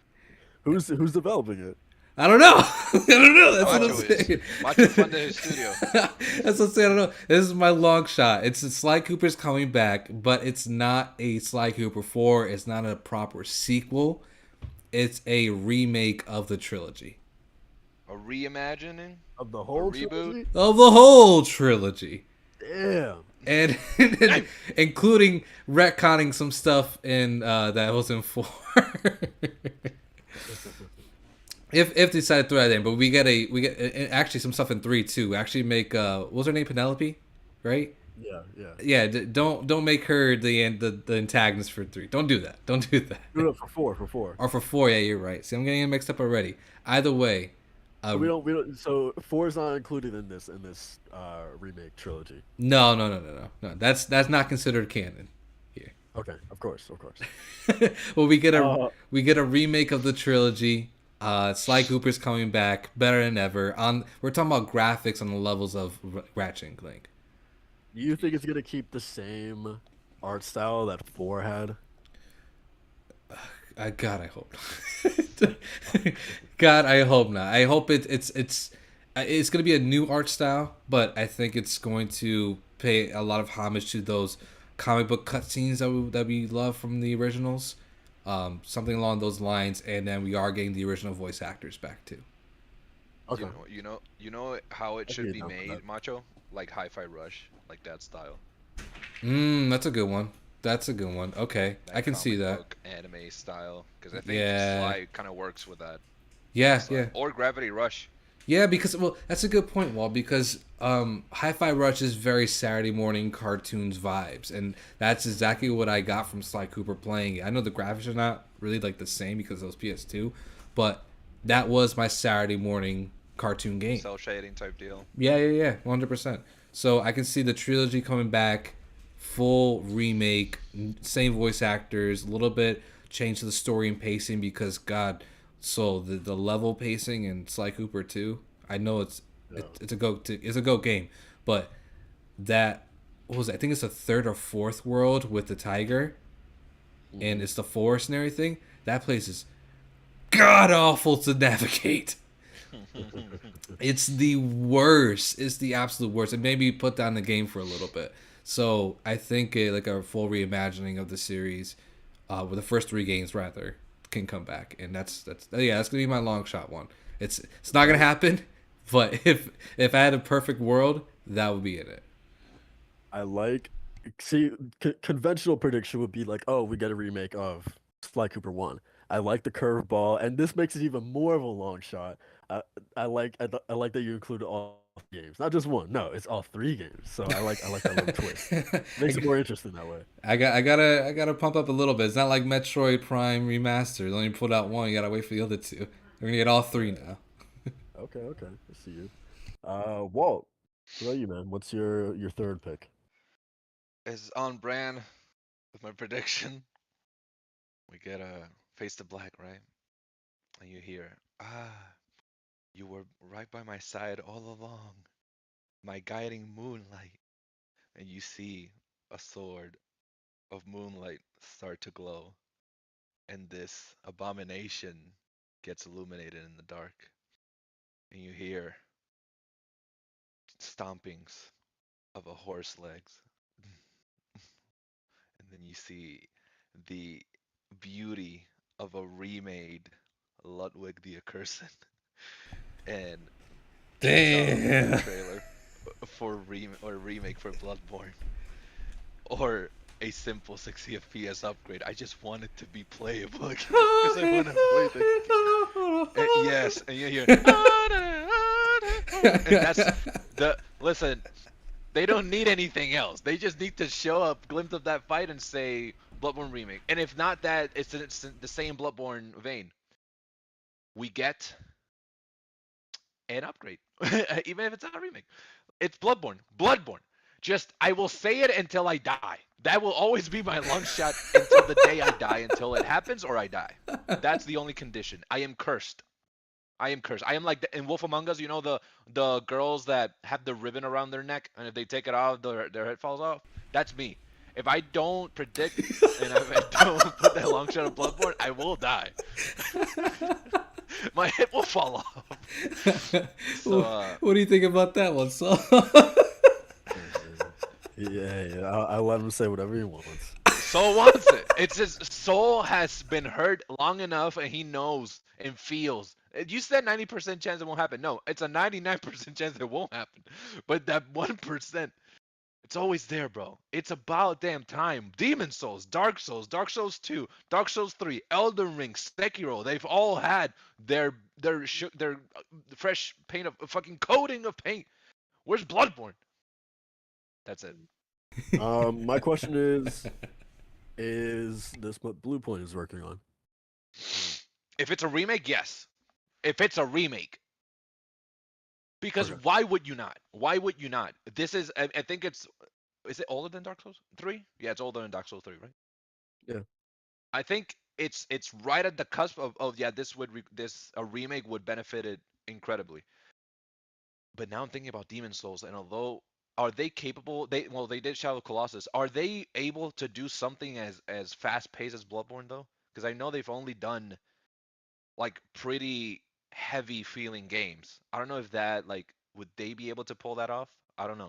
I mean, it's a remake. It's not like they're making the game from scratch. So I know, but like they kind of changed the way that the character behaves in Demon Souls. I mean, you know, that they keep the fluidity of the Bloodborne. But yeah, yeah, that wouldn't start it. It would be like them in the middle of the showcase where they're like, oh, or well, no, to your point with Spider-Man, I think they would leave Spider-Man for the ending, to kind of keep people guessing. Oh, it's when's Spider-Man gonna show up? Or they do what they did with Suicide Squad. It's like, oh, stay around because we're gonna deep dive into Spider-Man 2 at the end of this. I don't fucking know, and they'll keep you watching until the end. Uh, but yeah, man, Bloodborne, it's coming back. And it's gonna look better than ever. interesting. I got hyped with the guiding fucking with the Moonlight Sword. I'm like, damn, can you imagine that? Fuck, God, what a horse. I as much as I would love for that to happen, It ain't I, happening. yeah, It yeah. ain't happening. And so is everything that's been talked about this whole podcast for the long shots. None of these is gonna happen. None of Wait, these. so that was your long shot? Yeah, that's the third one. Okay, so then your next prediction is just like a normal then, a normal one then. Yeah, because I don't want to be a clown. I don't want to leave the Too biggest late. thing because Too it's late. I always shut the hell up. I'll Oh, go okay, into my leveler of a normal prediction for later. But okay, now you go for it. okay. So this is my long shot, and then this is also my last prediction. Okay. So yeah, my long shot prediction, the one that is more than likely not going to happen, um, for multiple reasons, but like I don't know, I don't see it happening, but like maybe there's a small chance, like a 2% chance that it could end up Copium. Yeah. showing up here. Anyway, the prediction is that we are finally going to get to see whatever Gen Design's next game is. This is the creators behind The Last Guardian, Shadow of the Colossus. Uh, the team comprised of former Team Eco uh, developers. Again, their last game was The Last Guardian back in 2016. Um, they have over the years have posted images of what their next game looks like. So we've only seen brief glimpses. We don't even know what this thing is called. We haven't seen CGI trailer for it, gameplay, nothing. We virtually know nothing about what this game is. Except that there is something being worked on. We do also know that I believe they got into a partnership with Epic specifically. I think Epic is going to be the ones who are publishing the game. It's the similar partnership that Remedy did with Epic to, I think, publish either Alan Wake or the next Control game, something like that. Um, but yeah, so again, no inkling that this is going to happen. There's some PlayStation alignment there. I just really want to see what this team is working on. It's been almost 10 years since The Last Guardian. I really love this studio's games. Shadow of the Colossus is one of my favorite games of all time. Um, yeah, it's just I don't know. It's kind of approaching Suicide Squad or Rocksteady levels of just like you guys have not put out a game in so long. Like at some point, the dam has to burst, right? Like that announcement has to come at some point, or am I just gonna be saying that for like the next like 2 years? I would be honestly if like if they go this entire year without announcing whatever it is they're working on, then I would start to get like really, really concerned. Like, okay, like is this game even like still in production? Regardless, that's my long shot.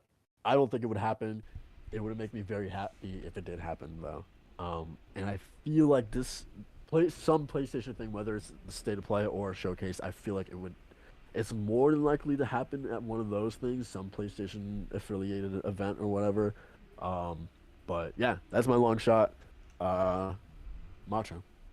Cool. I just got one question for you on that one. What kind of game do you think it's going to be? Is it going to be like another Ico or anything like that? So the one image, let me see if I can find it. The one image that they did post reminded me very much of like Shadow of the Colossus. It really nothing to glean from, except there's like this girl sitting on like an altar kind of thing, which again very similar to Wander putting his girlfriend on like that stone giant like table thing in Shadow of the Colossus, and like that thing that she's laying on for the entire game. Like literally the only image we have of their next game is a girl like on a similar looking tablet thing or whatever, and she's kind of like being illuminated by like some light in a very, very dark room.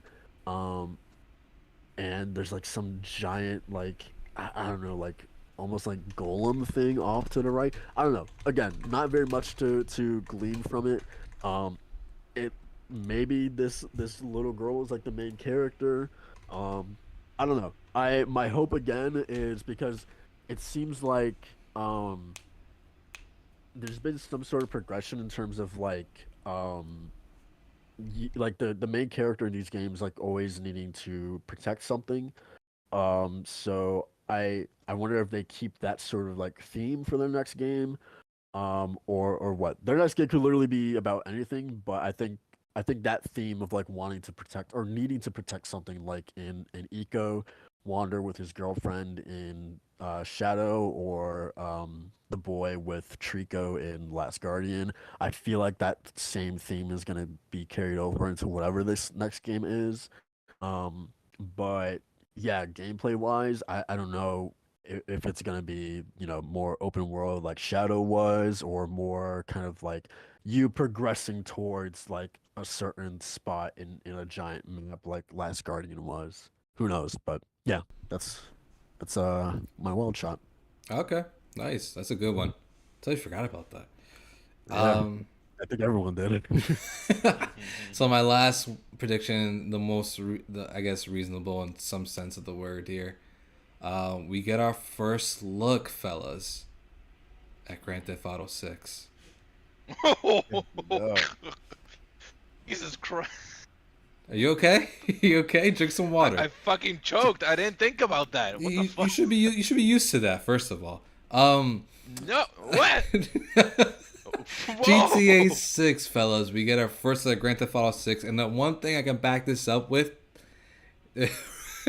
we laughed at this. I think it was a PlayStation reveal. So, where the first trailer we saw was Grand Theft Auto 5 coming to PS5. Yeah. I have a feeling that Take-Two and Sony might be shaking hands for another reveal for Grand Theft Auto 6 sometime, I'm going to say spring next year. Because we got Red Dead Redemption 2 like what, 2018? So it's at that time it would have been about 6 years, and without a doubt they've been working on GTA 6. It's going to have a full single player like we've seen from some leaks, but it's also going to be serving a live service game. So it's going to be a marriage of what Grand Theft Auto 6 and Grand Theft Auto Online is. Just like kind of a new age for Rockstar. And that's going to be shown off at the PlayStation Showcase. I don't think we're going to get gameplay, but I think we're going to get a reveal of what the new places, main character, and all that. So I love it. That pick also feels like a long shot. I love it. A little bit, right? A little bit, but the Grand Theft Auto 6 leak and the whole thing with Take-Two saying that Take-Two is like ginormous and they have like so many projects in development, but you have to imagine that for them to have such high forecasts for next year, GTA will be in there. So it's a ginormous. It's definitely going to get like, it feels like that reveal is going to be imminent. But Right. yeah, at the for same sure. time, it's one of those things where Rockstar is one of those few companies where they very much march to the beat of their own drum. They kind of can get away doing like whatever they want. So it's one of those cases where again, one of the few studios where they don't necessarily need a PlayStation or an Xbox or even a VGA to like announce these things. They can do it on their own terms. Mm-hmm. But I would love that, Macho. I would absolutely love that for sure. Um, yeah, And great then pick. I'll mellow Walt. things out again, and I'll give a normal prediction. And that prediction is that we're gonna get a fuck. That's another long shot. Never mind. Let's go with it. Do it, dude. Yeah, just do it. No, because it's the whole thing of Just I do don't it. know how the Just do it. Stop being a little Yeah. bitch. Just do it. God fucking. But that's not a prediction. Everyone's doing it. It's the Metal Gear thing. But that's already been predicted to long high shot. heaven. Isn't that a long shot? Or is it like pretty like are the rumors pretty I think sustainable? I think it's pretty substantial. Yeah. Yeah. Okay. Okay, then if anything, we're gonna get a port of Ocelot's Wrath for PS5. Okay. Ladies and gentlemen, Ooh. that's gonna do it for our predictions.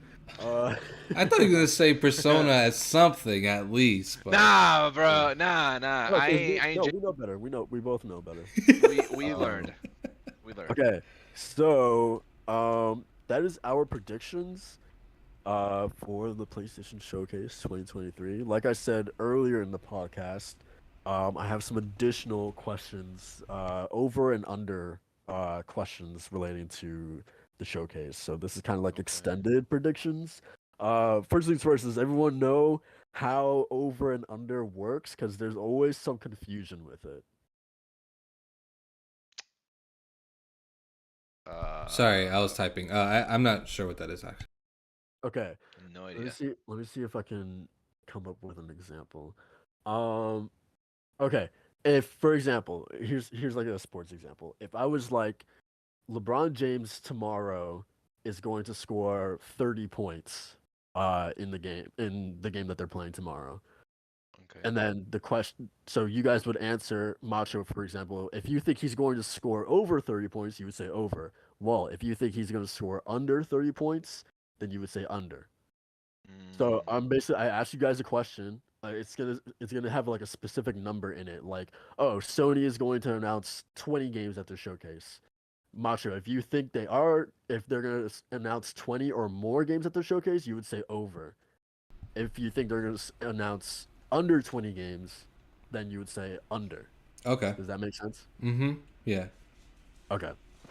And I'll probably just give my answer first, so you guys can have like another example to like I guess better understand it or whatever. yeah. Um, okay. So my first question is, at the showcase, do we see two Marvel games at the showcase? I'm gonna say over. No, sorry, I'm gonna say under. So my line of thinking is we're just gonna see Spider-Man 2. We're not gonna see Wolverine, and I don't think we see any other Marvel like surprise Marvel games. So what about you guys? Do you think we see more? Do we see two or more Marvel games at this showcase? Over or under? Macho. Under. Okay, so I you think it's just gonna be Spider-Man 2? yeah, I was gonna say I think it's gonna be just Spider-Man 2. We're not gonna hear anything about Wolverine at the showcase. Okay. Well, what about you? Over or under? Man, I was trying to figure out if there's any technical like Marvel games that they could follow up on it, but there's nothing, or like any DLC for anything, because Midnight Suns pretty much is like everything's done there. Like I'm thinking about every Marvel property that's been being worked on, so no, Well I say under, think of honestly. Spider-Man for VR. But then also like Amy Bro. Hennig's game too, right? Mm-hmm. Hmm. Something Yep. like that. And then of course we know like there's EA doing that Iron Man game. There's a bunch of studios doing Marvel stuff, but like I don't know. I feel like it's just gonna be Spider-Man 2. But I wouldn't My be gut surprised says if it's under, more than two.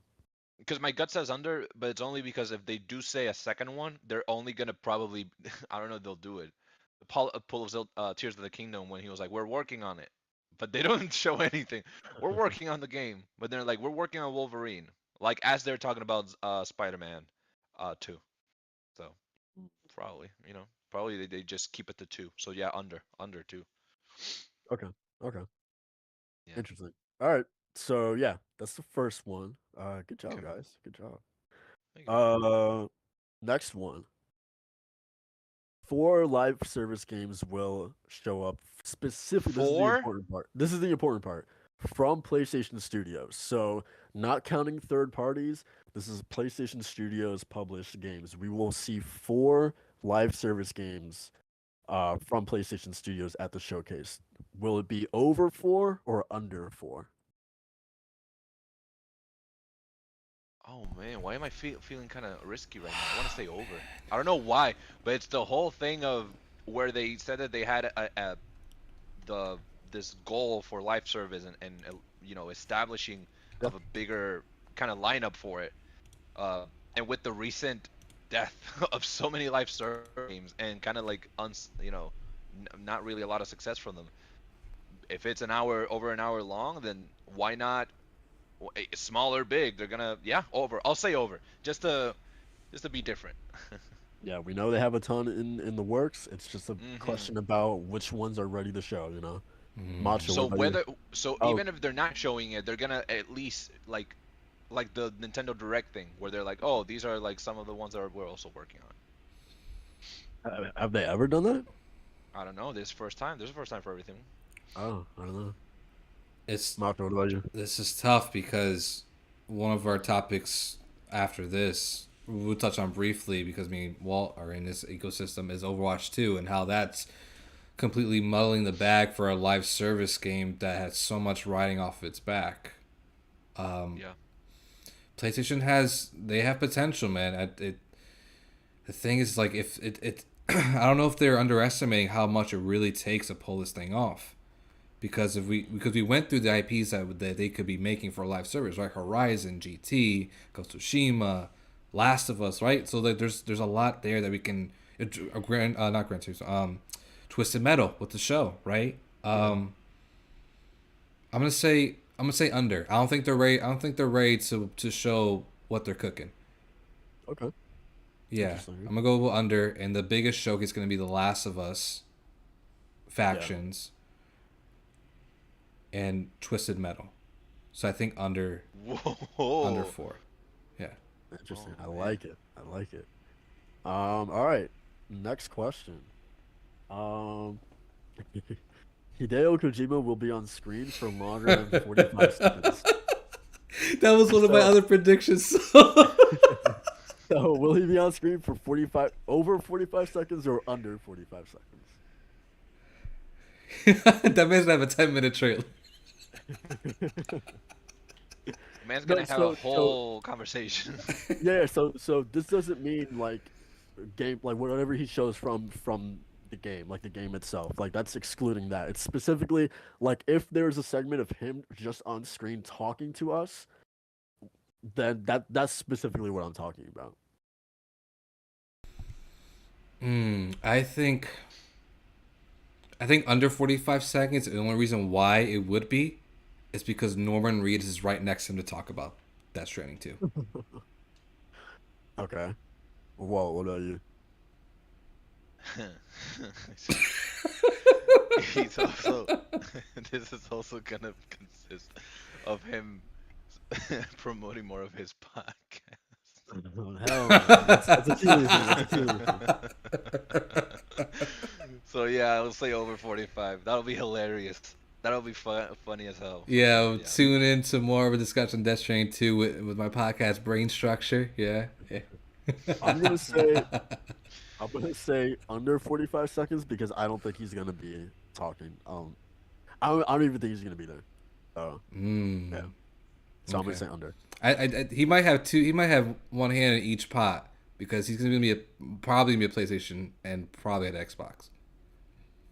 I was thinking, I think he's gonna skip both for just Summer Games Fest. That's true too. Yeah, that could happen. Yeah, that's the thing. He can really do anything. So, okay, there will be one PlayStation Productions project talked about / mentioned at the showcase. So of course this encompasses probably Assad Kizilbash going on the stream talking about either Gravity Rush or the Ghost of Tsushima movie, or mentioning the success of The Last of Us, or talking about God of War or Horizon, um, something like that. At least one PlayStation Productions project being mentioned or talked about. Do you think it'll be over one or under one? Which is they won't talk about it at all on the showcase. Why am I So kind of I'll blanking? I'll go first, and I'll be like, I think it's gonna be over, specifically kind of in passing. So it's gonna be like when they talk about Twisted Metal, it's gonna be like, and you can, we have a Twisted Metal show coming out here in a few months. But now let's check out some gameplay from the latest entry of Twisted Metal, or something like that. Like they're, and I think they'll do the same thing with Last of Us, where it'll be like coming off of the success of the Last of Us HBO that premiered, a few months back, and blah blah blah, and now here's the Last of Us factions. So that's what I'm Okay. thinking over. I don't So think they're just actually, mentioning yeah, a production. Okay. right, but Over. it has to be specifically like mentioning, like it can't just be like them saying the words Twisted Metal. Like it has to be Twisted Metal alongside, like, oh yeah, the Twisted Metal show or Twisted Metal on Peacock, right? Like actually alluding to the fact that there's a TV show or movie or whatever in the works for that property. Because like it doesn't count if Herman Hulst is up there and just says the word Horizon, you know, like that's not, A- yeah. And I think it's almost a guarantee that they're gonna at least mention Gran Turismo, the movie. Movie, So yeah. so I'm gonna say over because I already think that's a guaranteed. So one more that'll put me over. So I'm gonna say over. Okay. Yeah, I agree. I agree. I was gonna say Gran Turismo is gonna be my reason too. Like, there's no way they're gonna have a PlayStation showcase and not talking about the success of the Last of Us show and show Yeah. factions.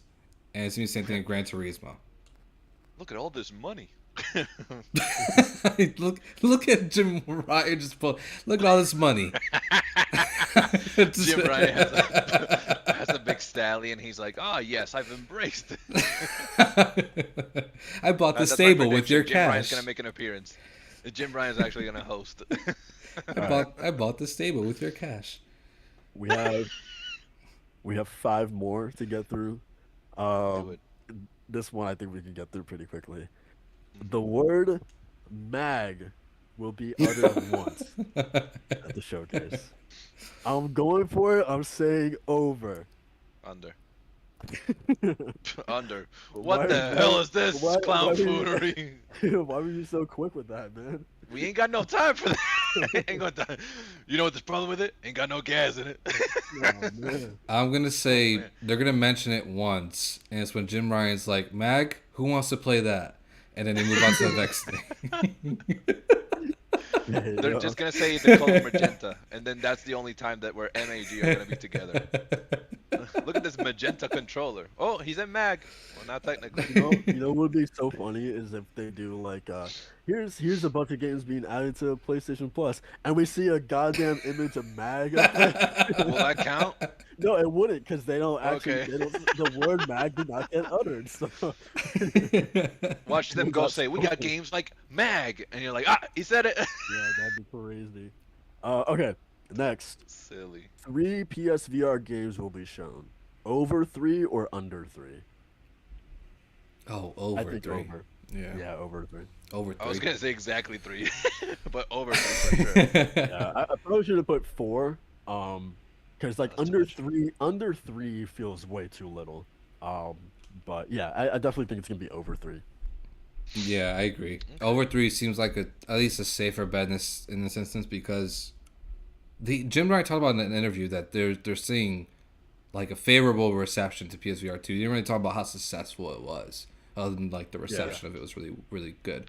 So I think to kind of bolster that up, like, hey, this thing is great. It's in stores. Guess what? We have 10 new games coming out like in the next year for this thing, including Half-Life Alex, including a couple of exclusives. Like, they've been kind of on a nice little rolling beat with PSVR 2 in terms of releases. So yeah, let this one let this one put more metal to the pedal. Humanity just came out, and that has a PSVR 2 component to it. Oh yeah. And that game's been getting So really good reviews. Mm-hmm. so that counts. A game, and then they're like, oh, also for VR. Will that count? Oh man. I'm gonna say specifically a game like built from the ground up for Tailored for PSVR VR, like 2. Horizon Yeah. Call of the Mountain. Right, right. That you Okay, can't also play on PS5. okay. Um, So it has to be the other way around. Not PS5 also played on VR, but VR also played on PS5. no, just solely PSVR 2. Solely got it. Okay. Okay. Next, Are you writing uh, these down, by the way? no, I already wrote these down. Okay, cool. Jim Ryan says the word incredible at least once. Assuming he shows up. What you make you say More, that? more than once, or he doesn't say it at all. Because I He's feel not like even gonna show up. no, because I feel like we will have the opening and closing statements, more than likely.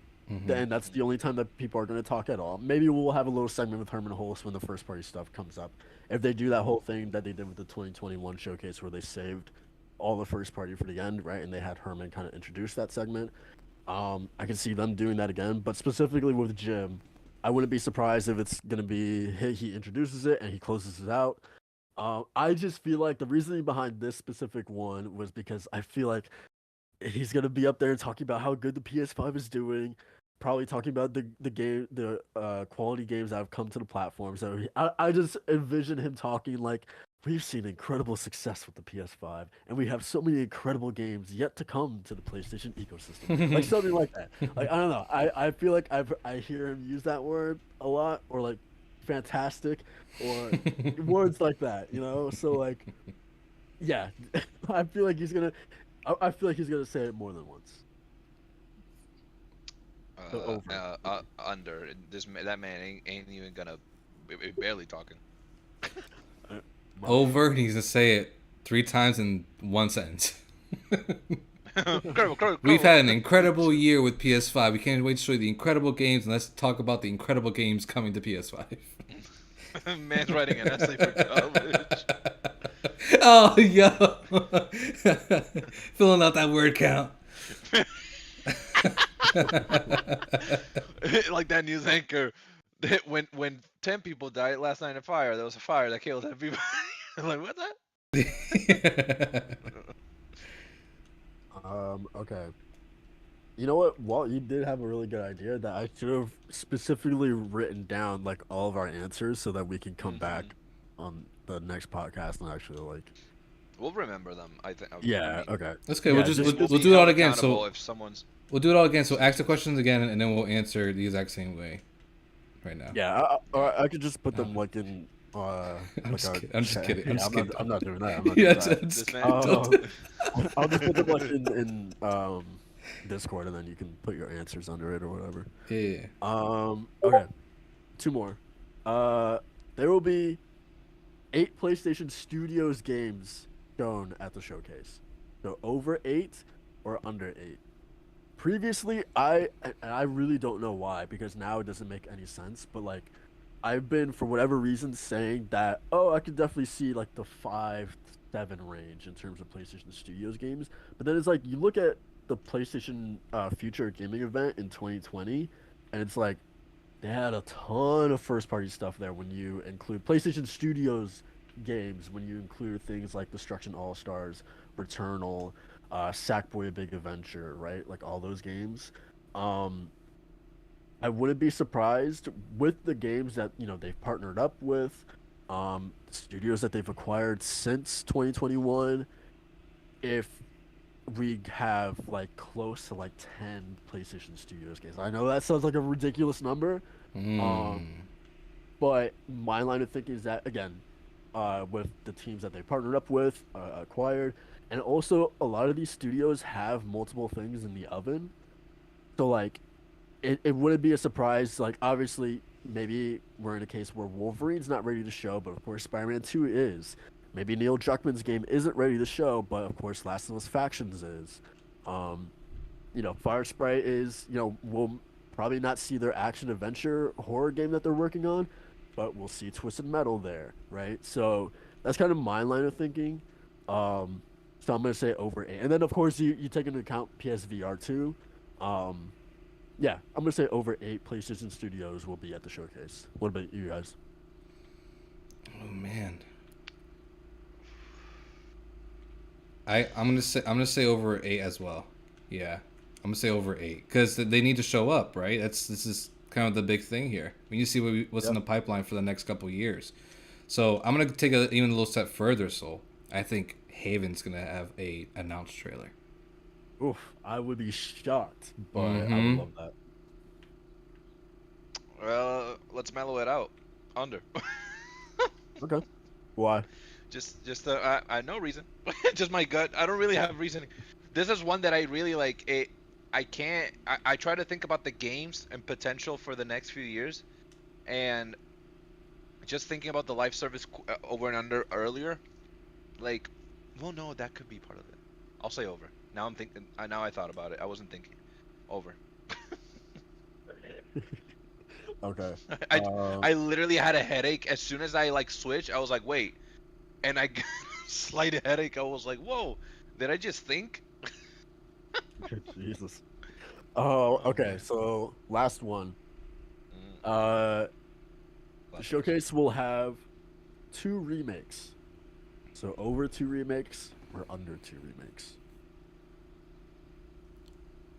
Damn. Okay, well. And that goes in line with my long shot, the rumors, and just why not? Why not? Remakes are the new fad. And with the current technology, it's kind of a waste to not remake games that could shine even brighter now. So Now, Macho, Yeah.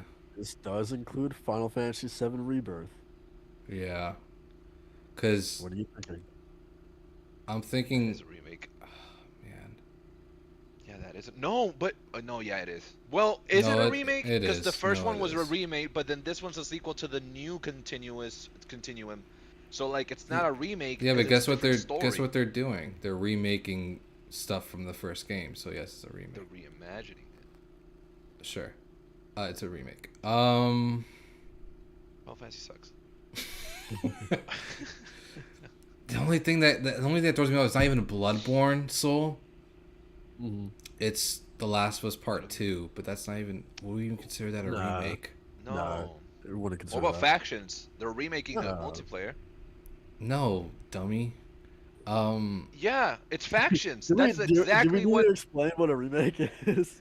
Listen, no one knows. Man, for Walt, we had to spell it out and define it for him. That's crazy. M-A-K-E. I'm gonna say under then. I think we're gonna see under 2. Is that what you said? Yeah, I probably should have said 3, but Nah, I mean, either way, 2 is already generous. either way, under 3, under 2. I think it's gonna be under, and the biggest remake is gonna be. Well, my prediction was Rebirth, but if I had to say another one, again, the long shot would have been Bloodborne. So what else can they be remaking? I know.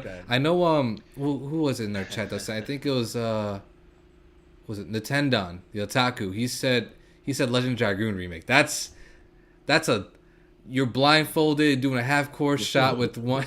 It's like, that is a long shot. I was gonna say, Macho, the supposed to that point, the supposed rumor of a remake being announced for the Xbox Showcase, then instead that remake will be in this PlayStation Showcase. No, I mean, well, Gene and Press Outlet said the highly likely one, which is the MGS3 rumor. So that's still. That's why I'm going over. MGS3, Silent Hill 2. That's 2 right there. Oh fuck, Silent 2. No, but I was gonna say Persona 3, the supposed Xbox, like it's gonna be there. No, it's gonna be in PlayStation then. No, I think because Sega and Xbox are really tight, so I can see that being at an Xbox showcase more than Sony. Sure.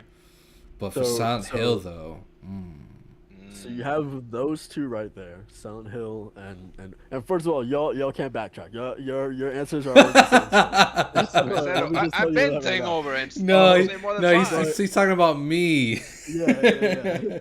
Motherfucker. So we have MGS3, Silent Hill 2, and the long-awaited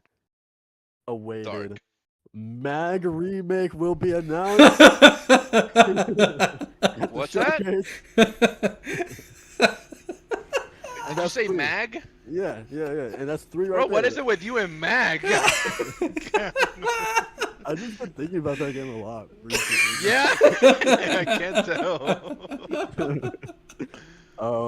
But yeah, I'm going over 2 remakes. What Mag stands Massive action game. That's just so And stupid. I'm totally serious. That's so silly. Oh man. Watch it happen, and then have Soul not stop talking about it for the next few months. I should not have known that so quickly. But yeah, that's the last question. That's a good one. I think. Yeah, I'm still gonna say under, but that's a good guess too. And I like not the Mag one, the Silent Hill.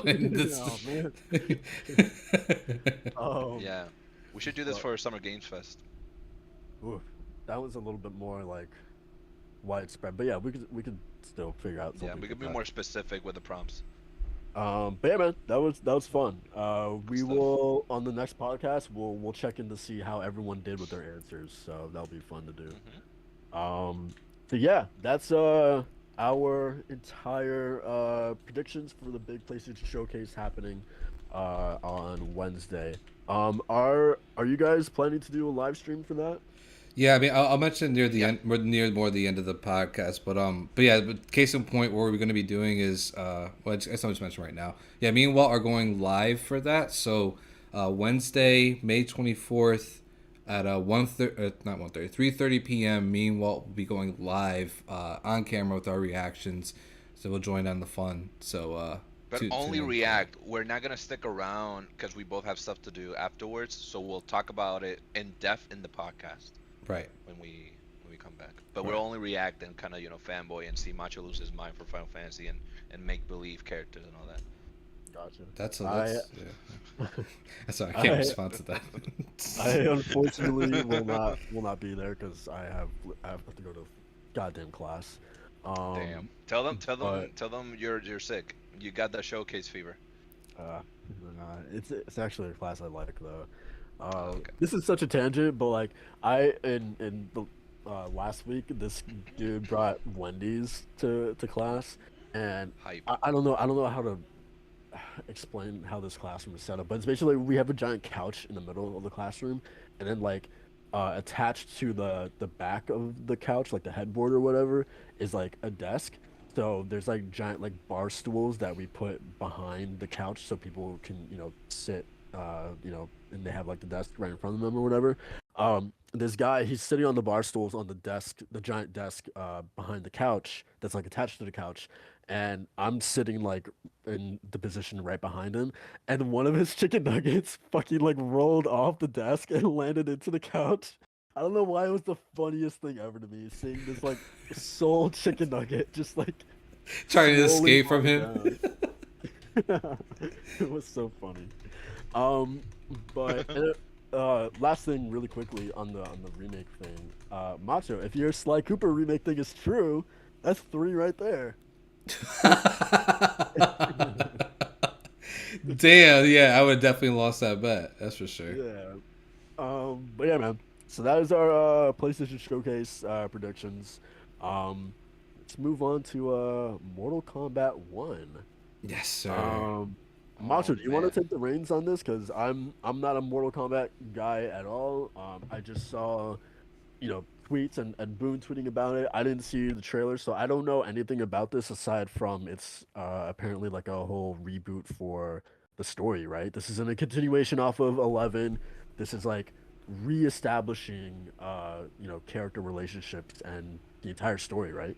Yeah, essentially. So, I mean, yeah, this is as close to as reboot for Mortal Kombat as we are ever going to get, because they did mention that the relationships will be another establishment in this series entry that's going to be completely fresh and new. I don't know that it's going to be the same thing with characters, like, if Melina's going to act one way or another, or they're going to be true to their original selves. But regardless, it is like a reboot in a sense. Yeah, by calling it Mortal Kombat 1, they had an explosive trailer this past week that was all the hype. I mean, it was just a CG trailer. I saw people being like, "Yo, these are the graphics." No, relax. This is just a CG trailer. This is how they do things. They same thing with Street Fighter 6, right? They had muscles bulging Ryu along with Luke, and that was just to kind of show off like what they're aiming for. So you can imagine the same thing when it comes to cinematics and Mortal Kombat 1, which has always been a story-heavy single-player fighting game. The hypest thing from this, though, man, is not the leaked DLC roster, which are rumored to have Homelander, Peacemaker, Omni Man. That's even more perfect than Jason Voorhees and Alien, and God, that's so hype. But the hypest thing about it is that they're going to have what they call on the website cameo fighters, and these are essentially tag in fighters. So you're not going to be playing as two different ones, but what it seems like it's going to be is more on the Marvel's Capcom 1 style, where you play as one character, you choose one assist character, and then you implement that into your combos of how you may be. This is the first time that I know of that you have a tag character in a Mortal Kombat series, which is super hype for me because I love tag games, especially when it comes to these fighting games here. So this is going to be something different. We haven't seen gameplay of it. Obviously, there's just a CG trailer, so but expect it to be bloody, gory, and I want to hear any complaints. It's Mortal Kombat's always been. It's always going to be. And I hope. If anything, it's honoring it, right?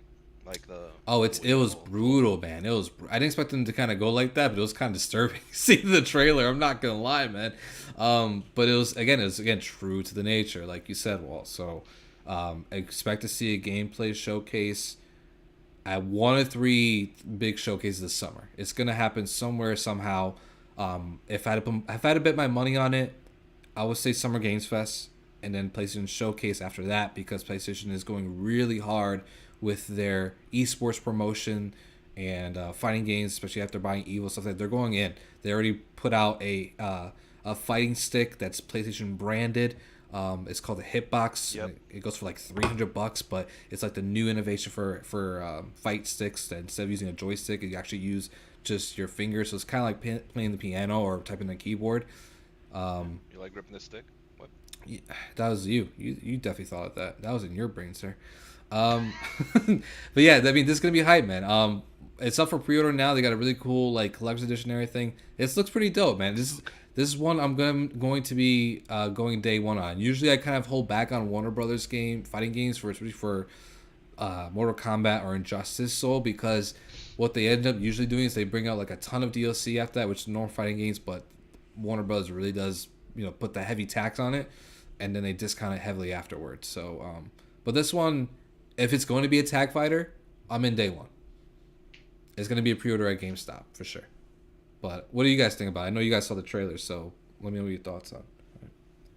It's so hype.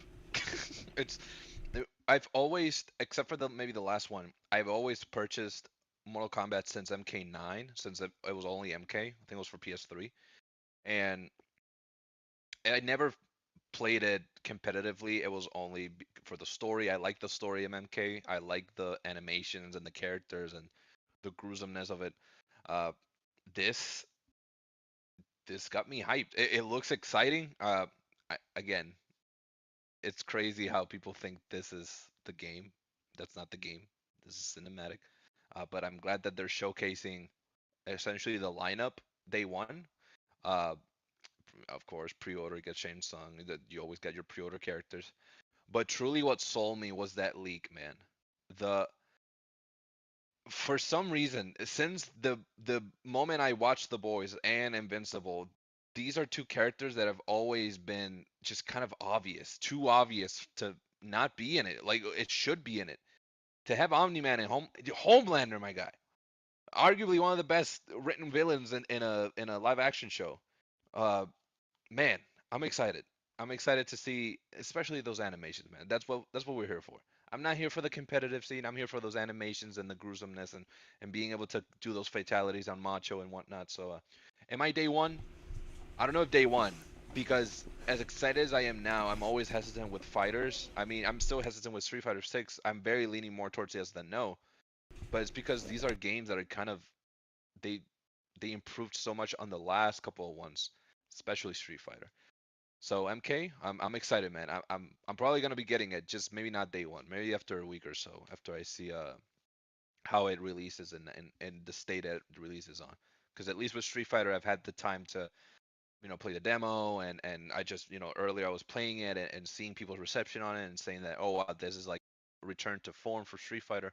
I'm gonna wait for the competitive scene for Mortal Kombat and for Dude to talk about it more as we go along, with the approach of the release date to see if it's worth it or not. Because I don't know fighting games. I listen to the people that know, like Macho or Maximilian. So Oh, I'll see what really? y'all. Yeah. Hmm.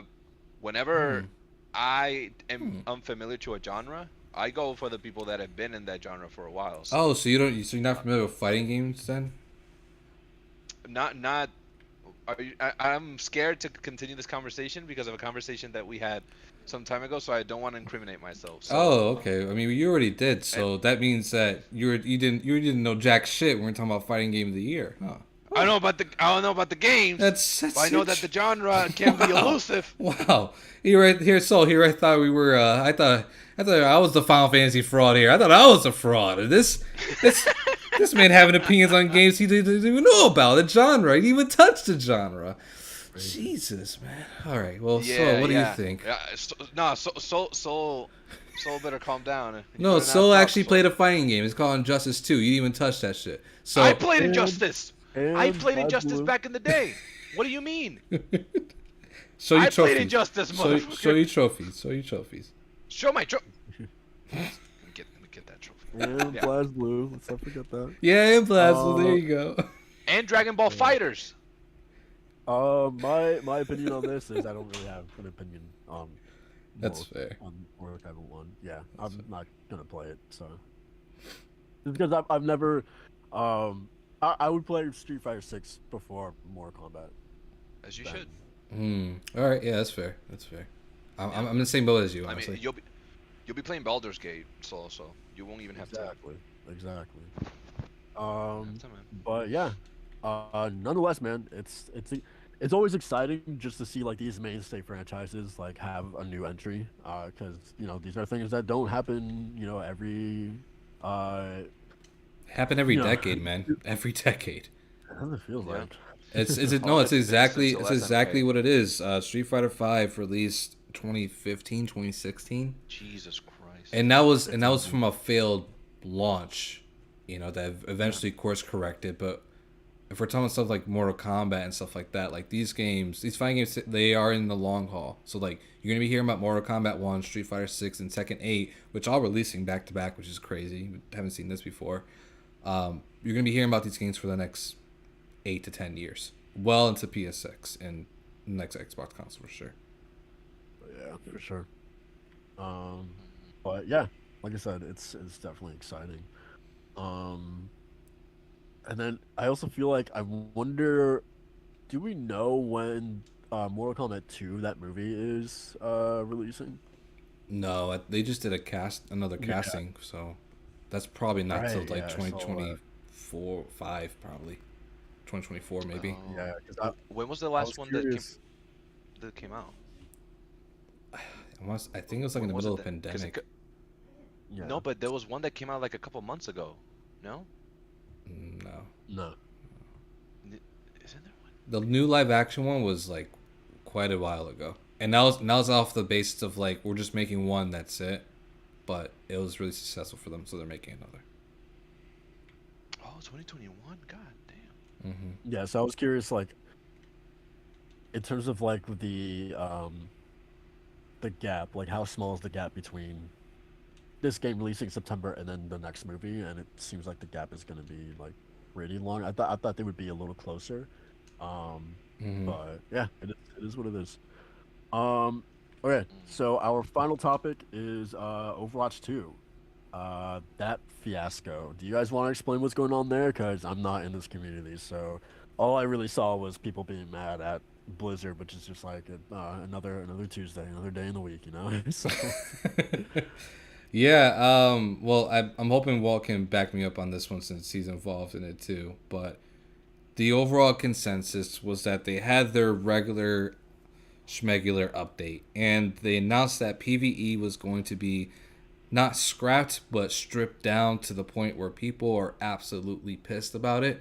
And to sort of give a background on this, Soul, is that Overwatch 2 was one of the biggest hypes about Overwatch 2, and I think Walt can agree to this too, was the fact that it was going to have a quote unquote endlessly single player RPG mode attached to it with your favorite characters. So certain characters will have abilities and stats to level up, basically having this never ending cycle of a game. But what that sounds like, if you really think about it, is two live service game in one game. You have the live service of the single player and the live service of the multiplayer, which they focus on heavily. So they announced that was not going to be a thing anymore. But what is still going to be there are the cinematics, are the co-op campaigns that we've been seeing before, and they keep trying to finagle the way out of this, man. They keep calling it a PvE mode. We're gonna have our PvE, and that's just call it what it is. Like, we were supposed to get a single player campaign, and now we're not getting that. So the PvE modes that we're gonna be getting are the same rotating PvE modes, like Uprising, Trick or Treat, the Halloween, Junkenstein's Revenge. We're gonna just get Overwatch 1, but in Overwatch 2, essentially, and I guess more events. Yeah. The hero mode, what was promised essentially was you even had talent trees. Like, you could upgrade the characters as you went, like Macho said, RPG like qualities, and that was super cool. Even if it's something simple, it kind of gives you something else to do aside from the PvP, uh, constant just back and forth. I think why this is such a slap in the face as well is because this was the big marketing push when they announced Overwatch 2. This was what they really like rode on having a PvE mode where it was more like a single player experience, more of an RPG like qualities, and Battle Pass. Overwatch 1 being finalized, Overwatch 2 having lack of updates, and then you scrape this, dude. You're like how much more can you do to a game to just strip it? You should have not even released it. Just upgraded Overwatch 1. Why even, like, at this point it's not even Overwatch 2. It's just Overwatch. Like, at the beginning, like, they Yeah. promised this to be different. It doesn't even feel like a different game. Which initially that's not what I expected it to be, a different game. Just the first one but better. Wow, now it's 5v5. That's been the biggest difference. It's a 5v5 instead of a 6v6. It's Yeah. insane that years and years of promises and changes after Jeff Kaplan left, bro, this game has gone downhill. Like, Yeah. the stream of content has not been as consistent. The quality and performance and in uh how the buff and debuffing and balancing of everything goes on. Overwatch 1 for the longest time was unplayable because there was no maintenance. I think Overwatch 2 is just starting off. I hope it starts off rough and it ends up being great. But look at the whole fiasco with the Battle Pass. And dude, I get it. Loot boxes, not everyone's a fan of it, but it's affordable. And at least you give people the chance to kind of wager their odds. But $20 for a skin, $40 for a skin, like, there's so many things that Overwatch 2 has done wrong already. It hasn't even been a year. So Yeah. this is just It's adding to the baffling. pile of shit. It's honestly kind of like, how do you fumble the bag like this? Especially, like, it seems like League of Legends is making so much more headway than Overwatch did, and League of Legends has been around for a long time, man, like a long time. But now they're really kicking off, the crust here, and putting out different games based around their own Convergence, universe. bro.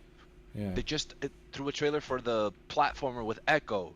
You got the Mm-hmm. fighting game. You got the studio, the animated studio working on season 2 for Arcane. Yeah, Mage You got League of Seeker. Legends still going Yeah. hard. Yeah, bro.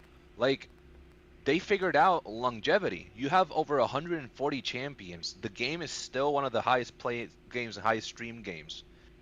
And now it's diversifying. You have Ruin King. You have a little Mumu. I think it's Mumu, the champion called. There's like a little, like, a more friendlier, like a family friendly game on the Switch. What's going on? And Blizzard has the I think Blizzard would be an incredible they have an incredible opportunity to make an actual decent show with, I mean, ask Macho, that Diablo 4 cinematic, oh my God. Yeah. Like, they got it figured out. Well, What they don't have figured out is the decisions that they make. the problem is well, just to kind of piggyback off of that, it was actually detailed recently that they they had a really good inkling of knowing that they couldn't deliver on the single player stuff right before even delivering Overwatch 2 last October. So they knew they weren't going to make the promises that they set out to, they said to people, morning level 1 gaming, before even releasing Overwatch 2, but they banked on the battle passes and people playing and paying.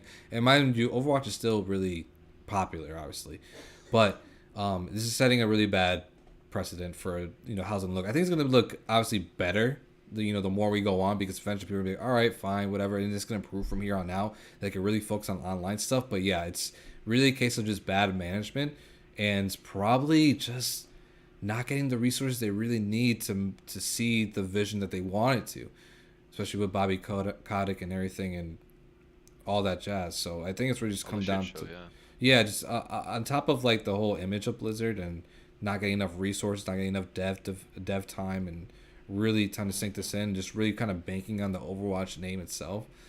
It led to this shit show, unfortunately. I never expected I'd be more excited for Diablo than Overwatch. That's insane, because I played Overwatch since launch. I got the collector's edition when that game came out.